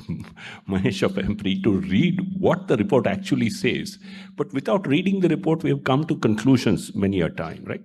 So I think we need to make narratives more scientific. We need reports to be more scientific. What the report said in the press, as per the press, is that there is lead found on vegetables collected in shops in various places, markets all over the place. Now, where was they grown? Where is the place that the soil was contaminated is an issue to be examined and to be addressed. But most probably it is due to fertilizers, pesticides, insecticides, weedicides, herbicides, which are being overused, right? So if water is the cause of it, then there should be appropriate steps to be taken. Now, the second component of it is the imagination that Bangalore is showing with regard to treated used water is fantastic. It says that this treated used water can be put to productive use by farmers of drought-prone, climate change-affected districts. And it's the second largest project of its kind in the world when it's fully implemented, next only to that of Mexico City, right? What it aims to do is to give good quality water for farmers to irrigate and cultivate, so therefore they have water security and they have livelihood security. In turn, the food they grow comes to the city and the food is healthy and the city has food security, right? So that's the circularity. Nobody wants their food to be contaminated. Nobody wants to send polluted water into lakes. Nobody wants to contaminate groundwater, right? So we need to put in place systems which do it, and that system is already in place because the BWSSB checks what the water quality is, and the minor irrigation department checks what the water quality is, and Dr. Lakshmi Narayan is part of a committee which has been checking what the water quality is across all the lakes, and nowhere is heavy metal being found. Now, should the water quality be improved? For sure, especially secondary contamination which is occurring around certain lakes which are contaminated by domestic sewage or sometimes industrial effluents, that need to be addressed. That's a matter of concern and to be addressed. What we have found in the Devanhalli case, where we've been tracking the water qualities, the Devanhalli lake water, which is coming from the HN Valley project, actually is potable except for fecal coli and E. coli and fecal coliform, right? However, we can set up in place water treatment plants for future contamination. So therefore, the Devanhalli plant actually treats for pharmaceutical residues, it treats for antibiotic-resistant bacteria, it treats for insecticides, and it does so through the activated carbon filtration process, where you put in place enough adsorption to make sure that even microplastics are removed. So it's all possible for us to do things scientifically, and we should progress in the direction of particular reuse in the case of Bangalore by filling the lakes of Bangalore, and in the case of Kolar, where Chikballapur, Anekal, so that everybody benefits as a whole, as a region. The overall imagination is that Bangalore becomes a water and fertilizer factory. It's not a net consumer of water, it's a net generator of water. And that's what we can show, and we can support what will be the greater Bangalore completely through this critical lifeline, which is the Kaveri for us. With the sixth phase, another 500 MLD coming in, we'll stop at 2,750 MLD, right? 2,750 MLD. With 2,750 MLD, we can actually support a population of, let me put this number before you, 40 million. So Bangalore, in my opinion, if it does proper rainwater harvesting, proper recycling, proper management of Kaveri waters with adequate leak reduction, which is already being done, there is enough resource for us. The question is, do we get the distribution right and do we get the investments right to make sure that there is no sewage flowing in our drains, that all sewage is collected and treated, and that the treated sewage of adequate quality fills our wetlands and lakes, fills our aquifers and groundwater, and becomes available to us for agricultural use, for environmental use, for industrial use, and for urban use. That's possible. And I think that vision is what BEST should aim for, what BWSSB in its geography aims for, but BWSSB's impact is outside its geography. 750 square kilometers BMA area, BWSSB is able to do it, but their treated wastewater is actually impacting 1,500 square kilometers. And that's what the planning horizon should look like, self-sufficiency for all. Apartment federations which are in the north, for example, Hirnandani, Devanhalli International Airport, all of them are benefiting because of the recharge of groundwater by the treated wastewater of Bangalore. So protection of those lakes, protection of the groundwater there, and protection of the treated wastewater there is critical for us. Unfortunately, there's no institution looking at it. How do we create those institutions outside Bangalore geography to be able to manage it better is providing water for Bangalore's future. If we don't get it right now, we will fail the future generations. I had a point on heavy metals, really. Every time I get a forum, I really want to put this point across on heavy metals.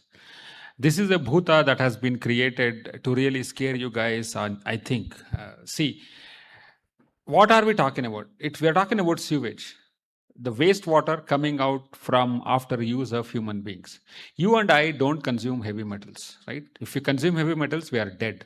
So if we're not consuming heavy metals, we are not discharging heavy metals to begin with. So there is no source of heavy metal coming out from human discharge. So we are talking about domestic wastewater.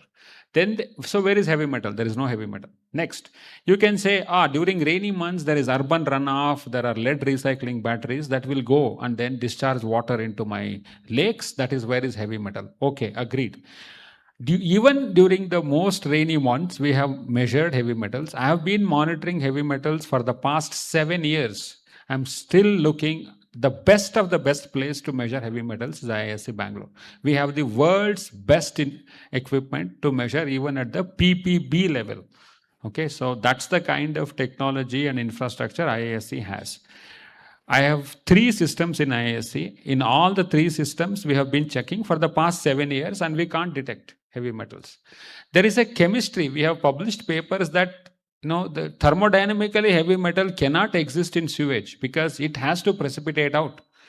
That is the chemistry. That is the thermodynamics of it. So even during rainy months, if it goes in, there is H2S, that's why it smells. So it will precipitate as metal sulfide. Metal sulfides have very low solubility.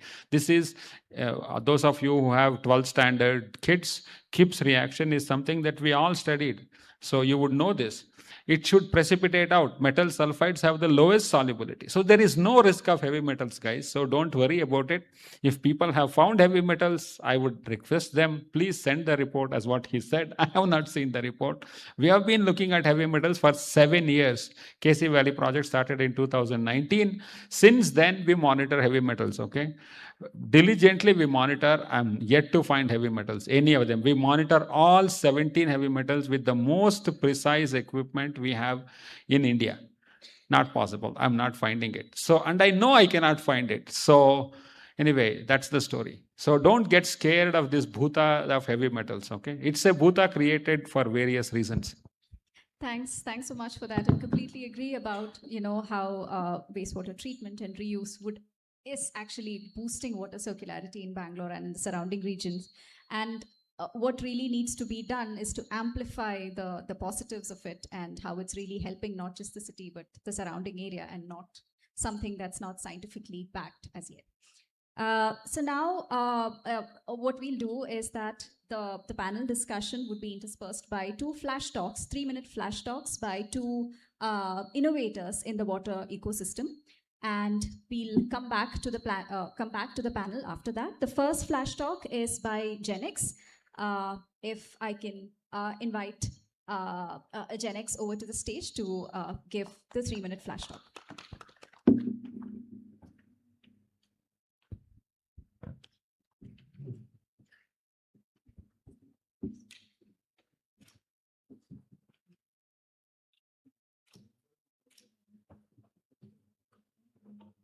Hello. Am I audible? Yes. Yeah. First of all, thank you, BAF, to invite me here and an opportunity for talking to you all. So here now, today, the topic is science-backed technologies, science-backed solutions for water security. That is the topic, I think. Like we talked about the groundwater contaminations, the groundwater, how we need to take care of it. Then we talked about BWSSB supplies, the quality of the water, the quantity challenges we have. You know that our city is actually, we are actually having a lot of water pressure. You know that, like 2024, we had a very bad scenario here.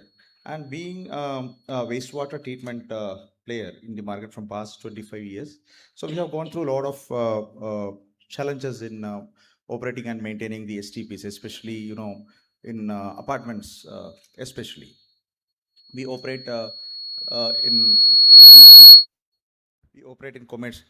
commercial buildings or the retail buildings, IT parks, and then in residential buildings. Residential buildings, actually, the challenge, when you get into an STP in a residential building, the first thing is there will be a lot of noise, a lot of smell, okay, and operators may be not available there. A lot of darkness. It is actually a dark area, in terms of aesthetic thing, everything. Now, so I will take 2 minutes to talk about how technology is going to evolve, and technology is evolving the wastewater recycling. In that, mainly, how IoT and IoT, we mentioned about IoT monitoring of the water treatment and wastewater treatment. We already mentioned about it. Places we already started doing it, and 2017 onwards, so we started monitoring the wastewater parameters, quantity and quality, okay, as per the KSPCB and CPCB norms. So let's say your BOD, COD, your pH, and a couple of other parameters like TSS, turbidity, and all. But now, one step ahead. So that was only IoT.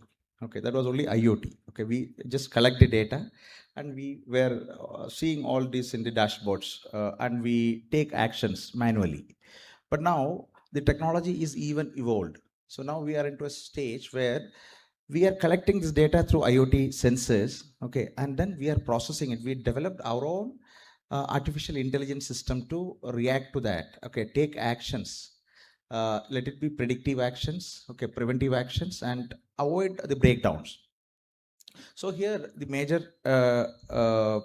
major breakthrough is we had a month back, Well Labs and BAF, we had a 2-day workshop on decentralized STPs, how effectively we can operate the decentralized STPs, which is around 4,500 in the city of Bengaluru. And most of these panelists were there, and even Vishwan sir and BWSSP sir also was there, and Gayatri was there. Then we discussed about the challenge of getting skilled operators to operate these STPs. Okay, so now then we talk about Mahesh sir was there, MPRI, how MPRI can support giving the operators. Now it is a big challenge now, getting skilled operator to operate these STPs going to be a big challenge. It's already started. We don't have proper manpower to operate the STP. So then one side we are talking about how effectively we need to operate it. So then the technology plays the major role. So there a lot of technologies are now coming up, like IoT, AI based, and we started doing it, the remote operations. The plant, which is, we have displayed outside also, that how a plant can be remotely operated. We are doing it already. Okay, there is no manpower in the plant. It is completely unmanned.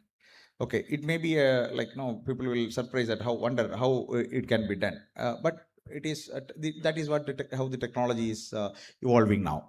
So see, this is what I can say, like how we can improve the water quality, even treatment efficiency, okay, and then the major challenge of treating 100% of our STP water in the residential segment.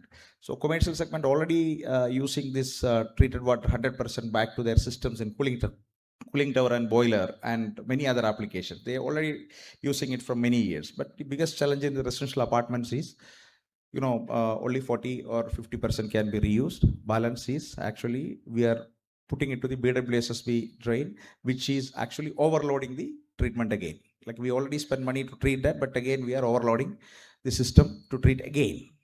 So our carbon emissions are actually, we are doubling there. So these technologies, I think we should try. We should promote these technologies. We should welcome these technologies. I think my request to BAF is actually BAF can promote these kind of innovative technologies to the members of the BAF, so that BAF can be one of the biggest change maker in the water security segment, city of Bengaluru and for Karnataka. Thank you. Thank you. Thanks so much, Jeevan and Genex. So there are a couple of stalls outside the venue, and you can please feel free during the tea break to go out and check those stalls. And the Genex stall is also there, and a couple of others are also there for consultations and to share their innovations and innovative systems. We have one more flash talk now, which is from Metsi, if I can invite them over to the stage.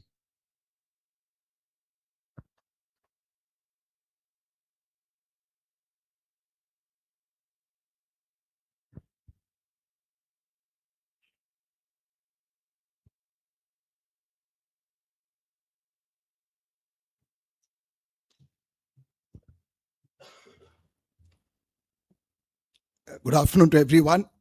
All of us would have heard about oxygen sag, which is a very critical thing when we talk about water and rivers being contaminated because of lack of oxygen. That's the same problem we have from a psychological perspective of all associations trying to reuse water in a closed loop. They're scared to reuse water because however well the water is treated, as per US EPA, wastewater is to be used within 24 hours. So in reality, what happens, you'll get color of water, which is sometimes slightly yellowish. And of course, you have bad odor. So we have nanotechnology, which is an age-old technology, very exorbitant because it was all internationally done, an initiative from IIT, and it's no more make in India, it's now made in India. It's available at a very reasonable, viable price. What does the nanotechnology do? It's basically a generator which produces nanobubbles. It has surface area 1,000,000 times more, invisible to the eye. You basically track it through nanoparticle light meters or through lasers. And what does it do? Very interestingly, about 50% of the nanobubbles remain in water for about 45 days. So we're basically talking about oxygen, which is the heart of any wastewater system, for the microbes to do the work for biodegradation. Imagine it remaining in the water. It remains in the pipe, it remains in your overhead tank, it remains in your cisterns till it's used. And this largely solves water which is going to be stored, because we are primarily talking about large issues of storing water. Of course, it's got great benefits for soil, for irrigation, primarily because it has better nutrient intake, better penetration, etc. So this is developed from alumnus from IIT Kanpur, and it's very well used in various aspects of wastewater and other allied fields. Thank you. Thank you so much. Now coming back to the discussion, and here now we'll be discussing a little bit about the way forward and the solutions that we can really think about. And first, starting with you, Dr. Rajiv. Now, if you can maybe talk a little bit about Kaveri Stage 5 and the issues that you mentioned. 6 is the new one, and with respect to 5 also, there are issues as in apartments are not coming forward to get the connections. And what would be your message? You did mention that briefly, but then if you could reflect on that a little bit more, and also about Kaveri Stage 6, which was recently announced. And yeah, over to you. Yeah, thank you, madam. Regarding Kaveri 5th stage, it is water of 775 MLD scheme. It has started from inception report has started from 2016 onwards, and various study has been conducted by BWSSB and also by JICA team, scientist team consisting of 20 various different discipline engineers from Japan, and after that the tendering has taken place. Here in this 775, majorly it covers about a garlanding structure, means a pipeline is going in the periphery of the Bengaluru on both the sides. Water enters from Kanakpura road side and goes up to GKVK from the west side, and also east side it goes to Woody side. And now the entire work is completed. It is commissioned on 15th of October 2024, and 400 MLD, 400 million liters of water every day we are supplying right now, even though scheme is 775. It is designed to take the water supply load of Bengaluru city up to 2035. But because of this growth, exponential growth in city, the population is going to reach around 2 crores. Area to here, they have to be there only, proper water supply to be provided. They have allocated from the irrigation quota of Karnataka 275 TMC is the Karnataka quota on the Kaveri river, out of which only they made the internal adjustment and given another 6 TMC of water to Bengaluru city, thinking the future of Bengaluru, considering the population up to 2035, 35 to 36, for which we have taken up the project and BWSSB has prepared the DPR. Earlier, all these stages of 2,700 to 2,275 MLD of water, which is coming to Bengaluru city, is having the production rate of 52 rupees per kiloliter. But Kaveri 6 stage, we have made it through directly coming from the KRS, which is having 30 rupees per kiloliter. That means water is available at Bengaluru city at economical way, cheaper way compared to that of the earlier scale. This is one of the best water supply scheme we would like to have. The entire cost itself is 6,939 crores, out of which land acquisition, laying the pipeline along the national highways, state highways and other things are also there. Land acquisition to an extent of 135 acres is there. The beauty of this treatment plant, what we have designed is, as our keynote speaker has told, Kaveri river itself is getting contaminated over the years because of the upstream towns and cities used to treat the water, sometimes never used to treat, and letting the sewage into the valley, and there is a chance of increase in BOD. First time in BWSSB we are designing these treatment plants to an extent of handling BOD up to 25 ppm. That is that type of precaution also we are taken. And also river course, we are taking it from directly dam. There may be chance of consolidation of chromium in the bed. For that also heavy metal absorption technology, removal of the heavy metal through absorption technology also we have adopted in that scheme. And these treatment plants of BWSSB, what we are having right now, for 6 treatment plants, it is of the world class level. Even in even I visited to Japan for 1.5, stayed there for more than 3 months.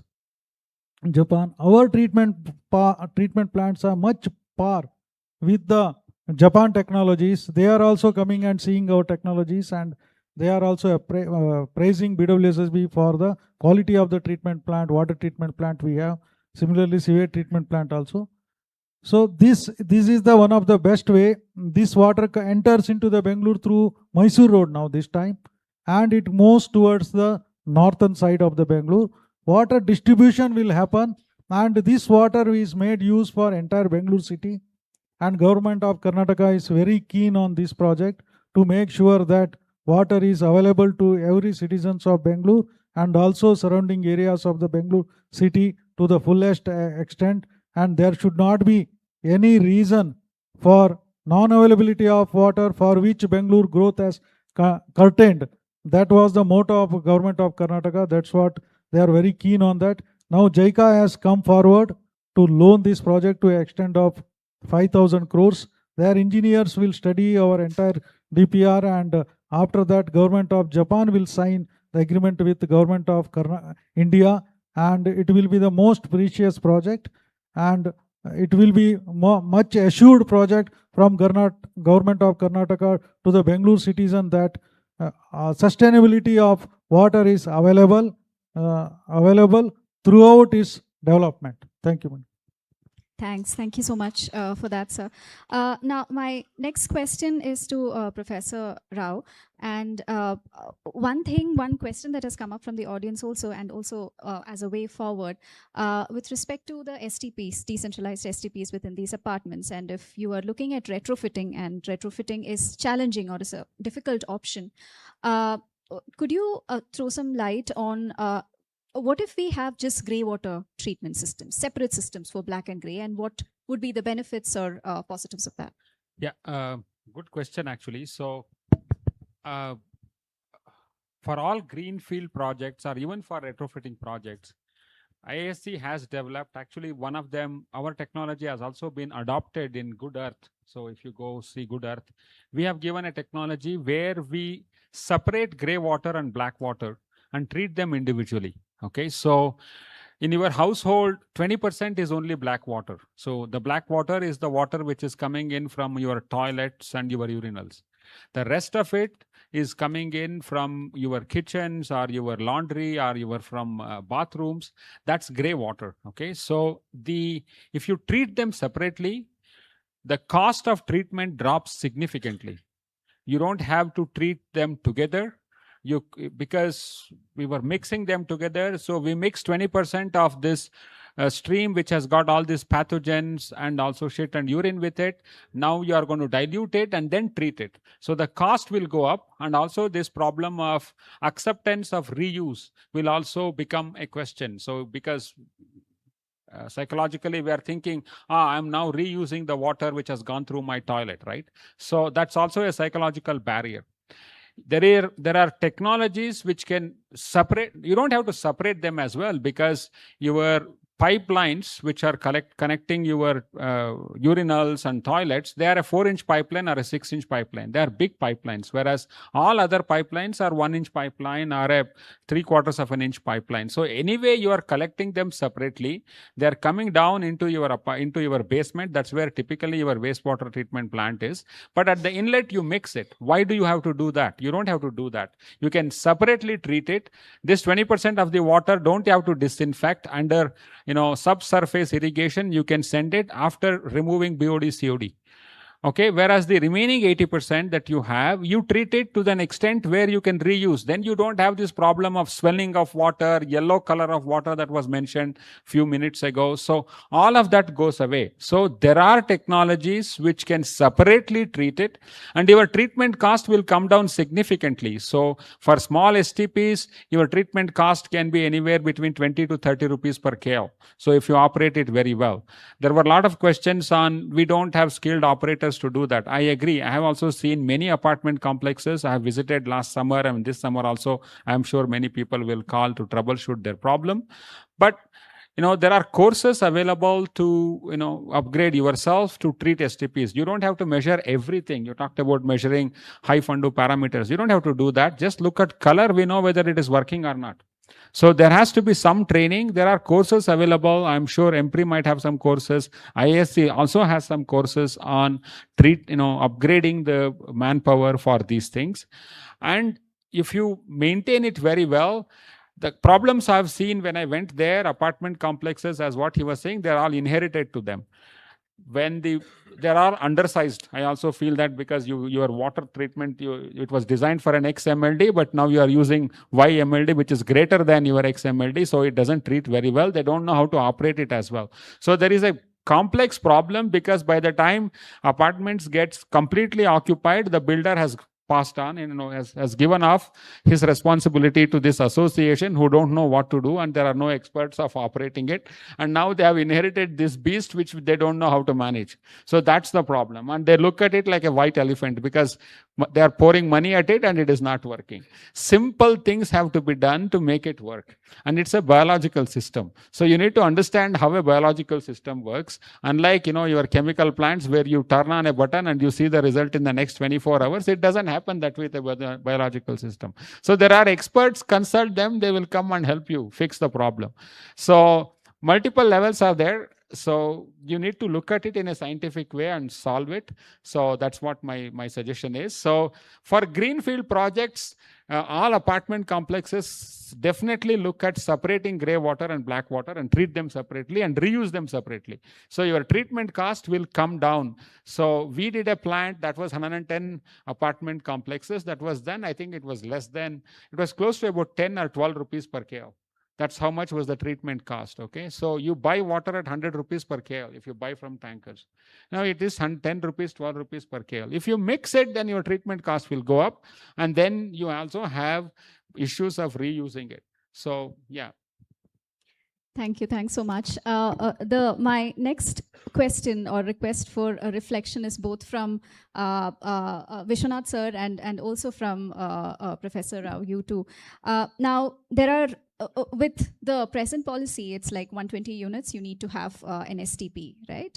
And there are issues with how it's being operated and managed, and the treated water quality issues and all of that is there.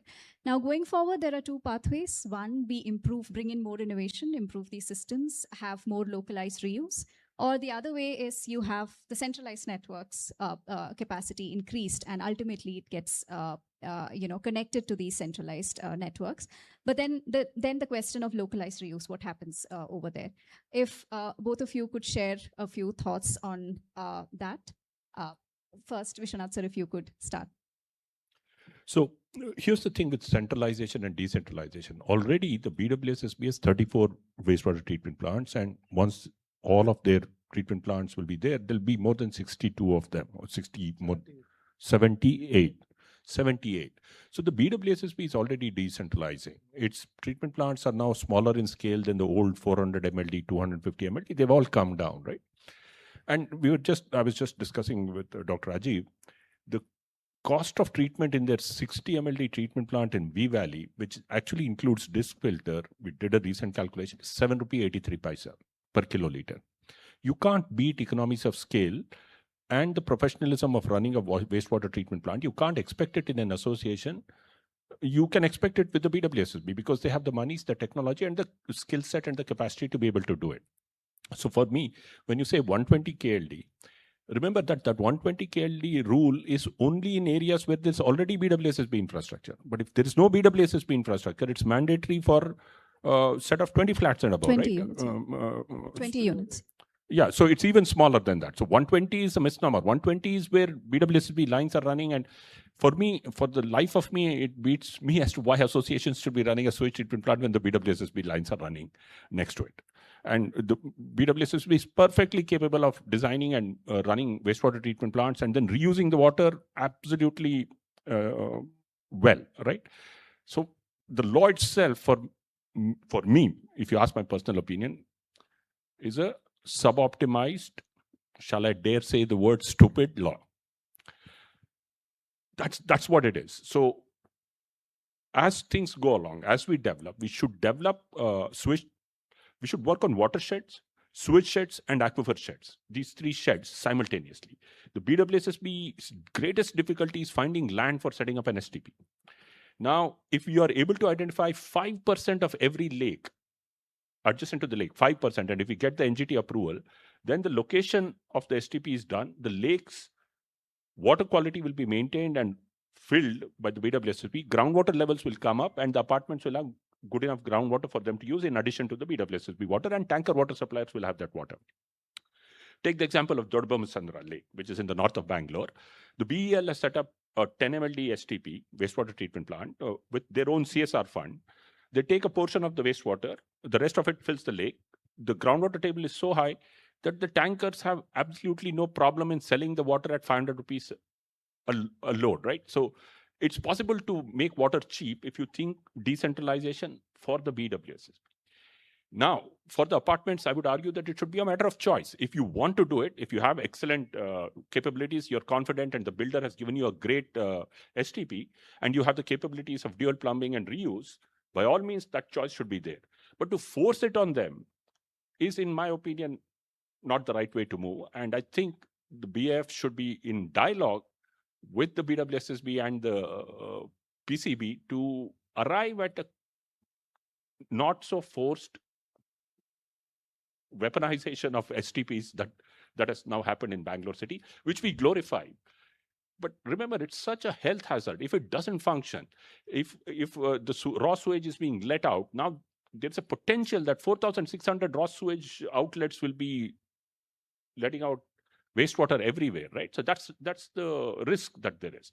So we should weigh it carefully, not to discourage those who run wastewater treatment plants and are decentralized wastewater treatment plants, because some of them were threatening to change their livelihood and move on to agriculture because one mentioned this particular idea.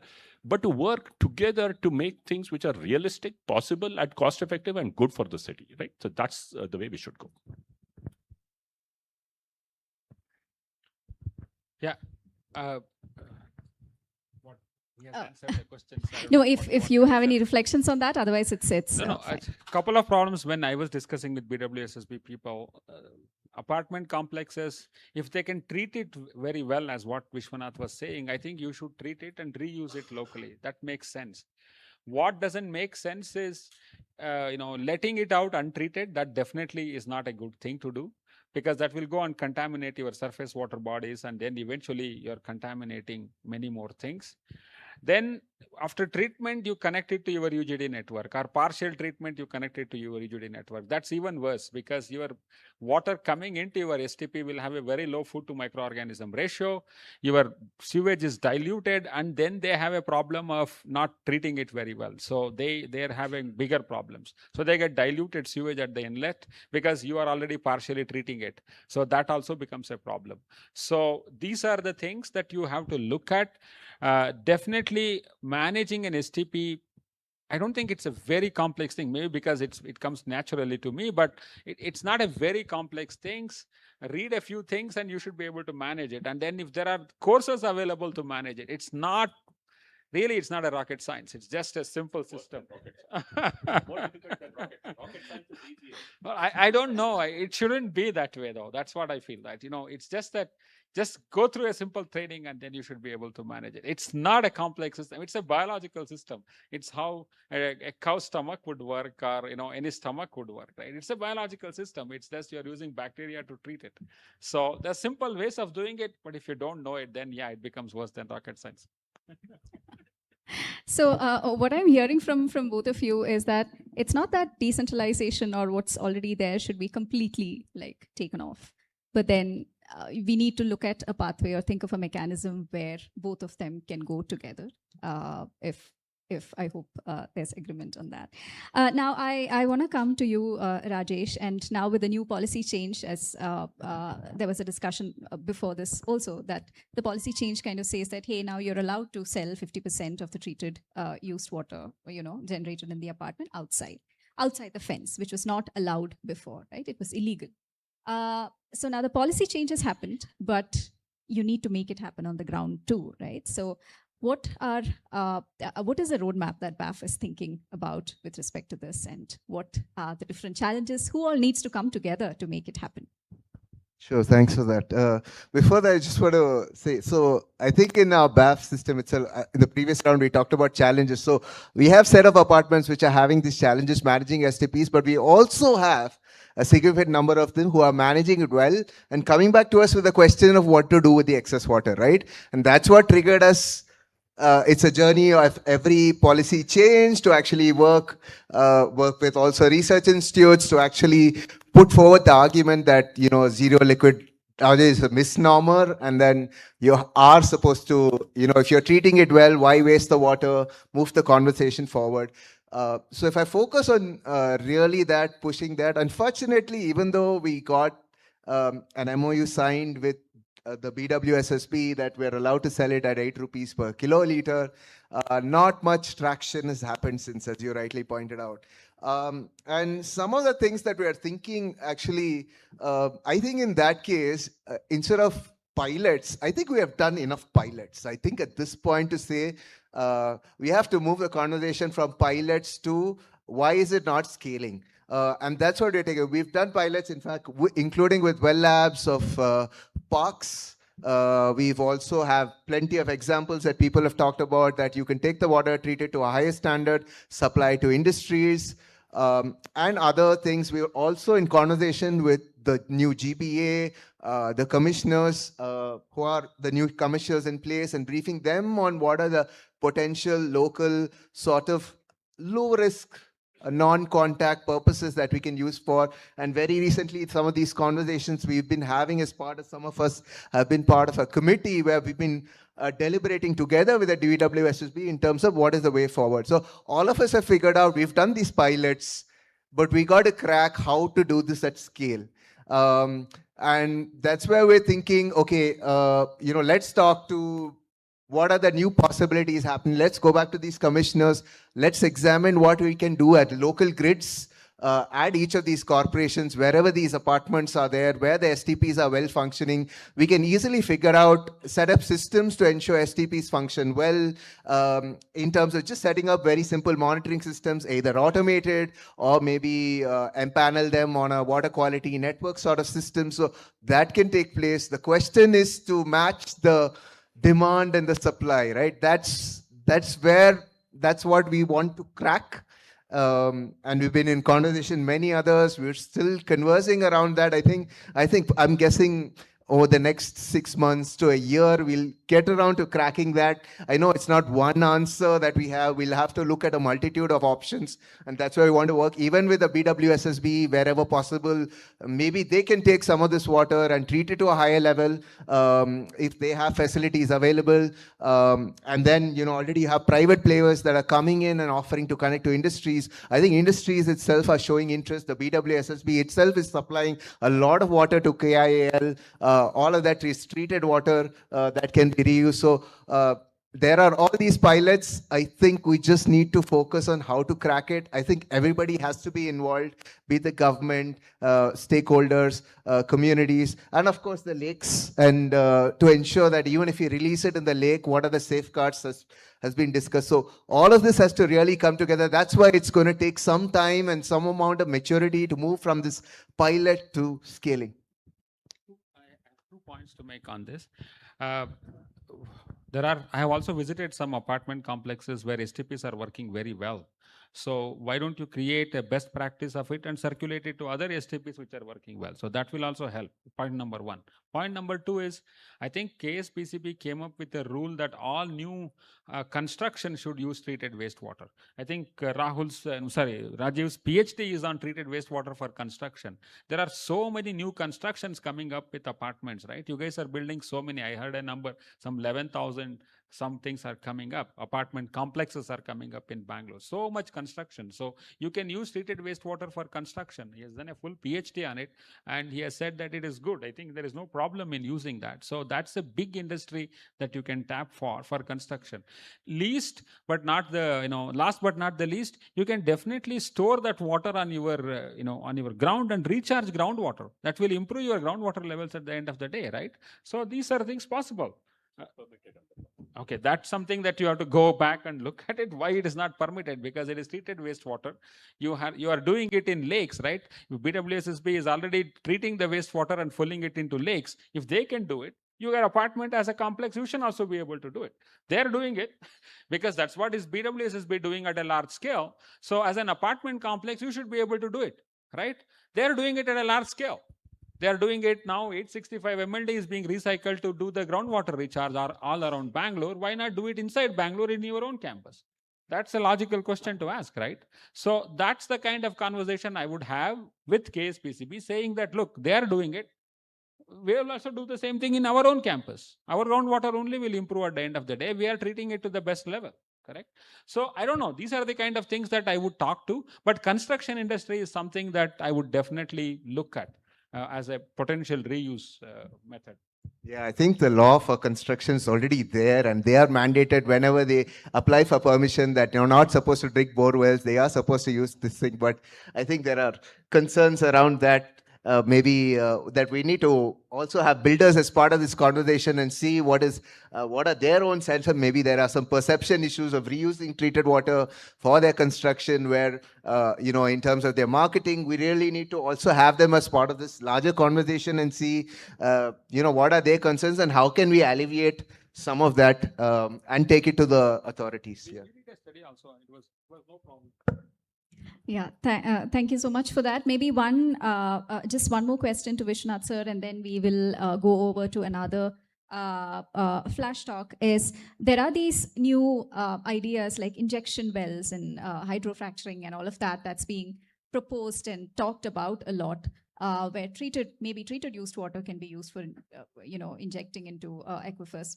How would you respond to these ideas that are floating around right now? Unfortunately, we've had a legacy of this injection wells being used by industries to illegally pump in a lot of untreated wastewater. And that has left a scar so that we don't permit direct recharge using treated wastewater any longer. I personally believe that we should still work at rejuvenating lakes, look at indirect recharge, where the earth acts as a good filter. The lake itself acts as a treatment unit. We should focus on that and focus on the reuse of treated wastewater also has three major demands. There is urban industrial demand, there is an agricultural demand, and there's an ecological demand. We should draw a balance between all three. And the best way it will work is when the ecological demand is satisfied, becomes groundwater, and then it is used for industrial, urban, or agricultural demand, where all demands are satisfied. I think perhaps that's the easier and that's the more amenable path right now. We should focus on that. And then perhaps at some later stage, we'll get to injection wells and hydrofracturing and stuff like that, or nuclear, whatever. Okay, thanks so much for that. Now, before we go over to the final round of reflections, I'd like to invite No Broker Hood for the next 3-minute flash talk.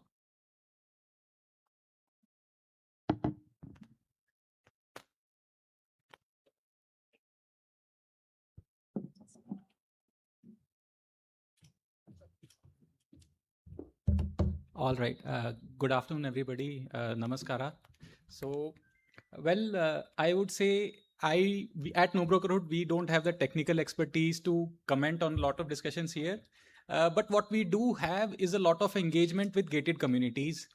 We manage 1,000+ gated communities in Bangalore, right? And we are a platform which digitizes workflows in gated communities, not just entry, exit, but also workflows around communication, discussions, chats, forums, polls, etc. So for this 3-minute flash talk, what we tried to do was look at all of this data from the lens of water and look at ways, these are just perspectives from my side on how we can help with solving this problem, right? So I'll only talk about one of our modules, one of our features, which is IoT-based water sensors, water level sensors or water flow sensors, TDS sensors, etc. So when we look at data, I'll talk about 3 examples. One is around water tankers. Second would be around complaints that we see in gated communities. And third would be around CapEx decisions that communities make. So water tankers, we can measure water tankers through the entry data.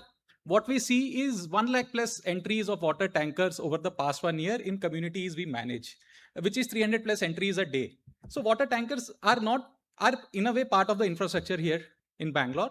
And when we talk to communities, the problem they face around water tanker is a problem of trust in terms of the host water for which they are built, right? Communities get billed for the water that they take from tankers, and how an IoT sensor can help there is by measuring the change in water level in the sump, measuring the volume of water that has been actually delivered by the tankers, plus looking at the entry-exit logs for when the tanker came in, gone out, and that would help them bill a viable amount to the tanker and build more trust with the vendors, right? So this is one example. Second example is around complaints. We see a lot of complaints around water. 7 out of 10 complaints around water on our platform are around supply, where residents complain about water not reaching their homes. And we see a spike in these complaints from Feb to April, 28% higher complaints compared to rest of the month. We also see that these complaints are spread in certain pockets more around Hoskote, Whitefield, Electronic City, etc., where the bulk of these complaints lie. Here, what we observe is a more of a reactive approach from committees. When the complaint comes in the morning of water not reaching the bathroom, we see facilities working on the valve system, some guard climbing up and checking the level of water in the overhead tank or the sump, and the management committee fielding calls. Here, how our sensor suite can help is to have a preventive alert.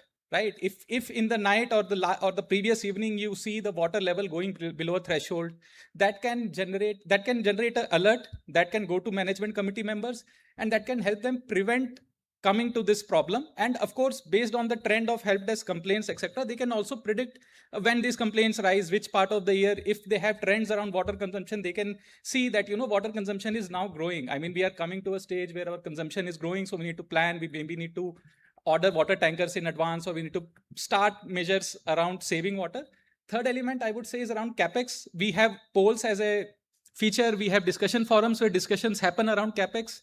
There are discussions that happen around, for example, should we do a retrofit of the wastewater treatment plant, or should we do a reboring of the borewell? These are the kind of discussions that happen. Should we invest 3.5 lakhs for reboring a borewell? And all of these discussions seem to happen based on feelings, based on subjective information. But if we have data around TDS, around the yield curves of the borewell from sensors, then this decision can be made more rational, right? So primarily from these three examples, what I want to talk about as no brokerhood, what we can offer is first measurement of important parameters around water. Second is visibility. We are very well engaged with residents. We have a resident app. We have a management committee app where all of this data can be made visible. And as someone in the panel said, once it is made visible, it becomes actionable.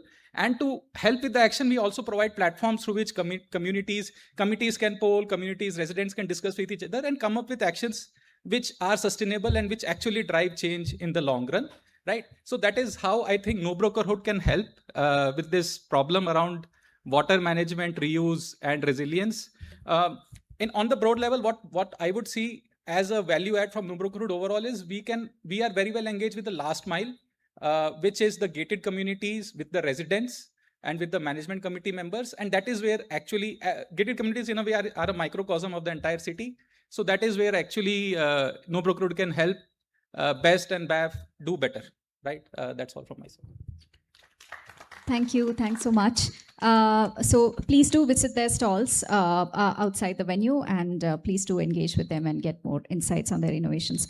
And again, to the audience, thank you so much for sharing all the questions. Some of these were already addressed during the discussions that we've had, but I'll, because of the paucity of time, I'll just pose one or two questions that maybe some of you can address. The first one is to Professor Rao. Will the groundwater monitoring dashboard be made available to the public? I don't know, it's the property of BWS for them to decide. It's not my property. They paid for it, so it's their property. Hello. Yeah, as sir has told, we have already initiated and almost 2,000 borewells are already in the implementation stage, and because of that we are able to identify 60 wards as on today under stress and other things. We, as soon as possible, within 15 days of time, we will going to put it on the website, all those information which is going to be we have as on today. Thank you.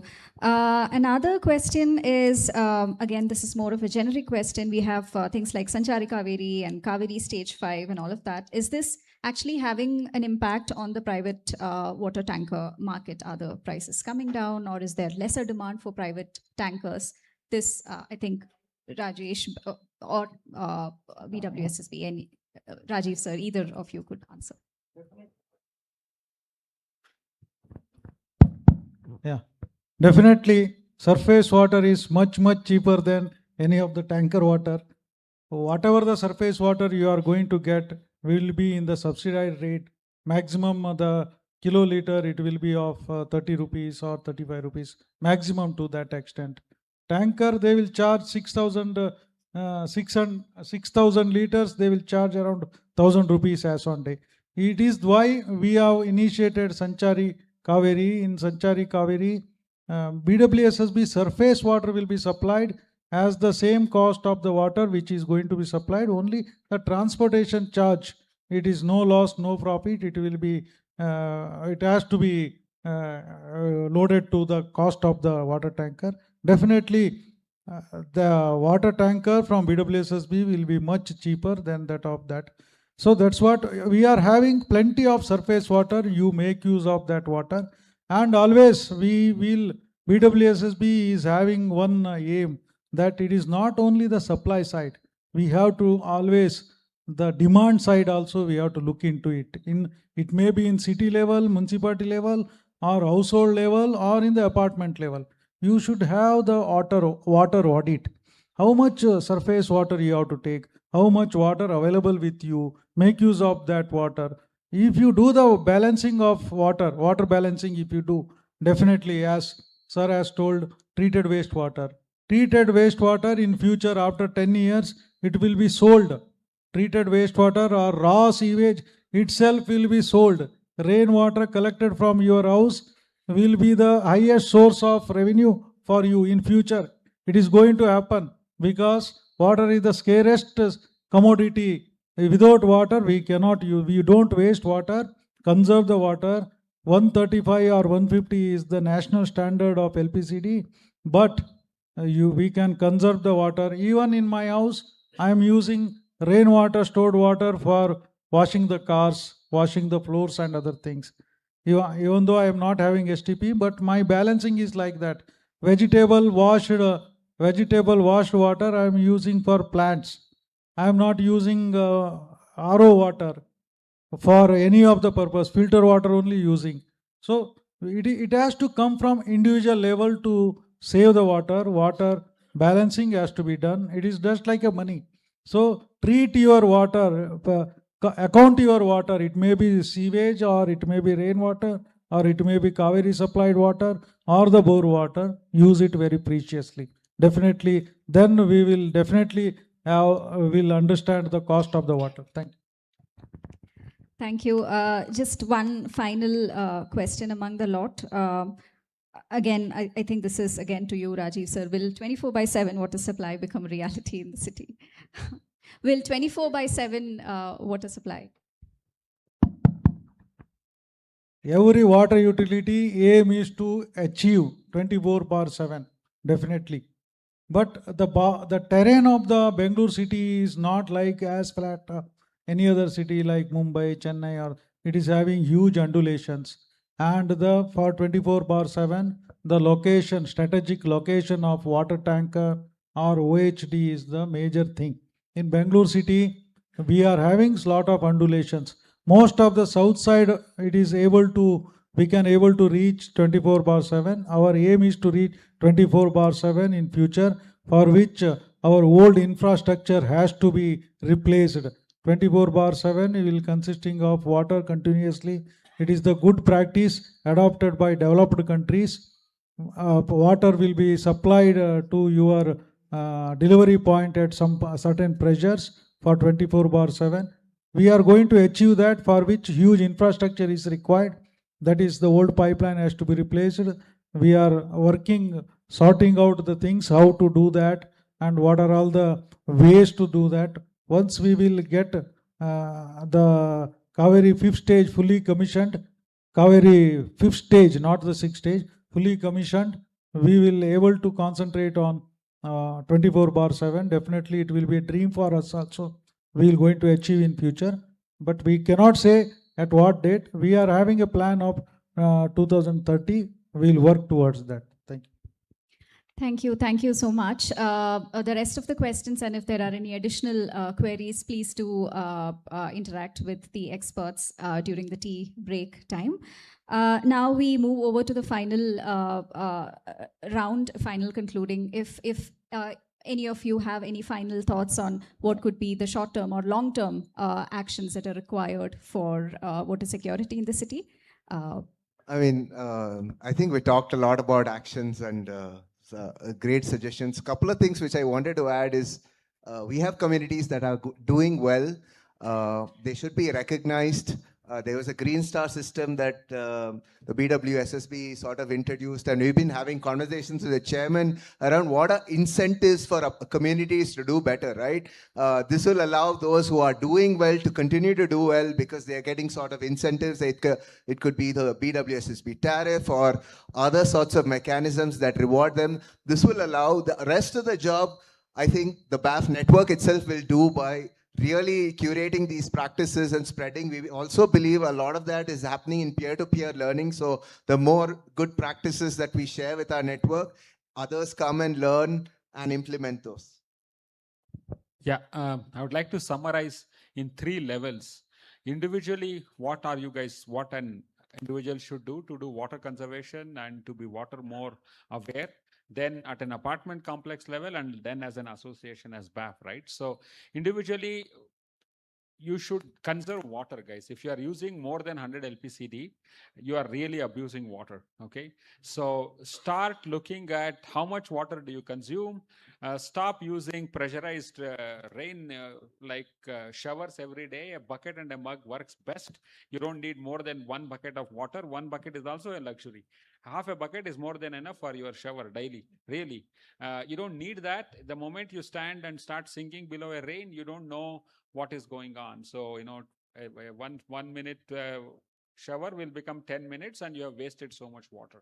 So don't do that. So be conservative about your water. That you will only know, but if you measure it, because you don't know how much you are consuming.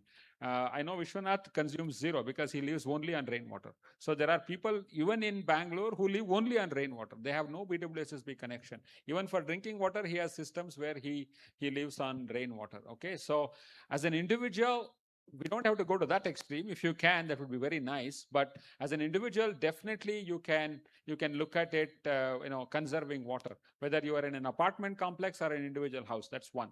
Second thing is reuse your water. Using fresh water to flush down your toilet is a crime humankind cannot afford anymore. Your shit and urine doesn't care whether you want drinking water quality flushing down to flush it down. It's a mechanical action. So we use high quality water which is supplied to us from BWSSB to flush down our toilets and urine. So that is a crime, I think. So wherever possible, have dual plumbing systems. That's at an apartment complex level. Use your treated wastewater that will be available to you to flush down your toilets. As an apartment level, make sure that you measure things, whether it is groundwater level, groundwater quality, freshwater consumption, whatever it is, measure things and monitor it. As what Vishwanath was also saying, measure the quality of water pre-monsoon, post-monsoon, so you know how the changes of waters are happening. Then as an association, go talk to people like in KHPCB or BWSSB, come up with better ways of reusing your treated wastewater. You should be able to reuse it in a better way, whether it is construction, for your own agriculture around you, or for recharging of your groundwater. So that's a dialogue that you would do. You also have best practices, whether it is rainwater harvesting or STPs. Circulate it and become a community. As a community, you can grow together. I think that's my suggestions. Thank you.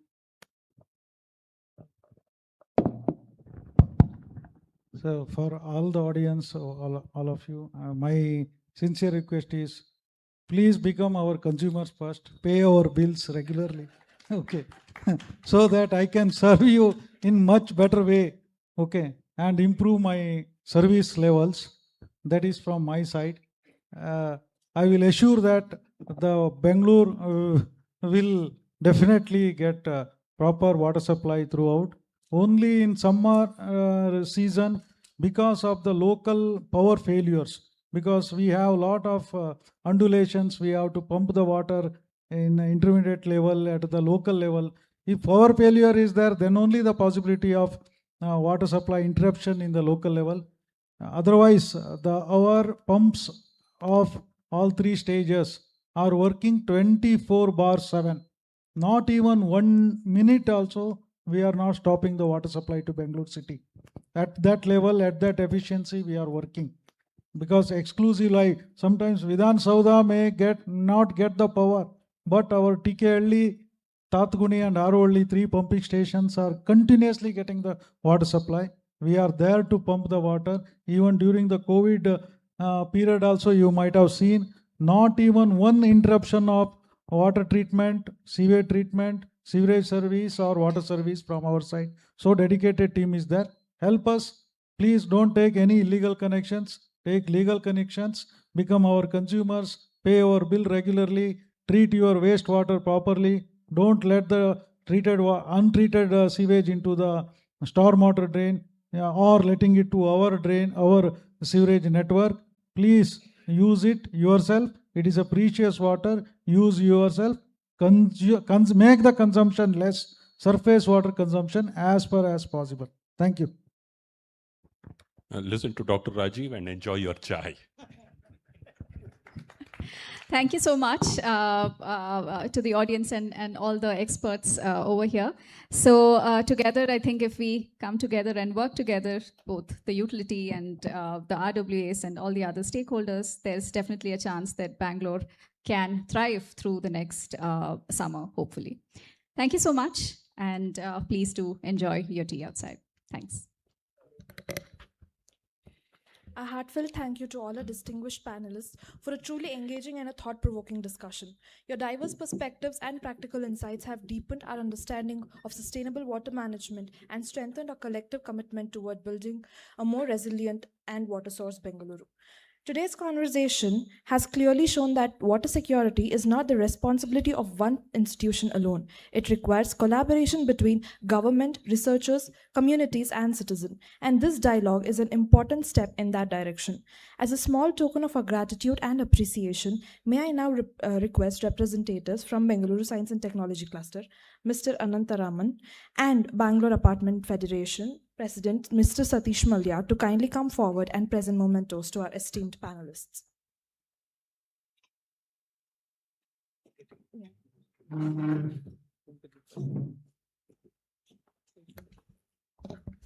Thank you. Ms. Gayatri Muralidhar.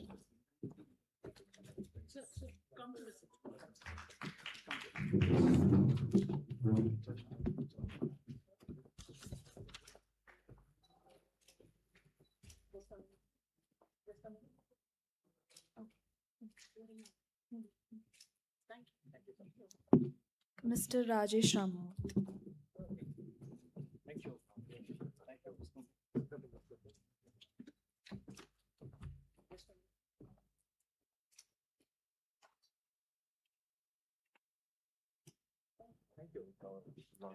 Professor Lakshmi Narayan Rao. Thank you. Thank you so much, sir.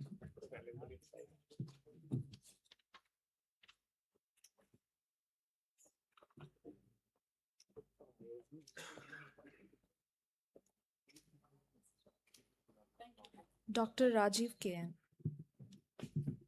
Thank you, sir.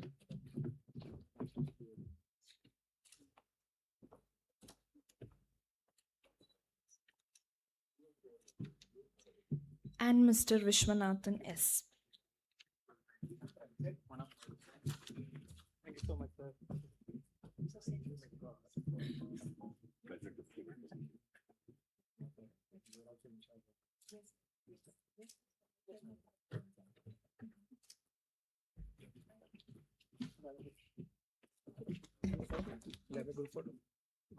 Okay, I now invite all our dignitaries and panelists to kindly join us at the front for a group photograph.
Thank you. Thank you.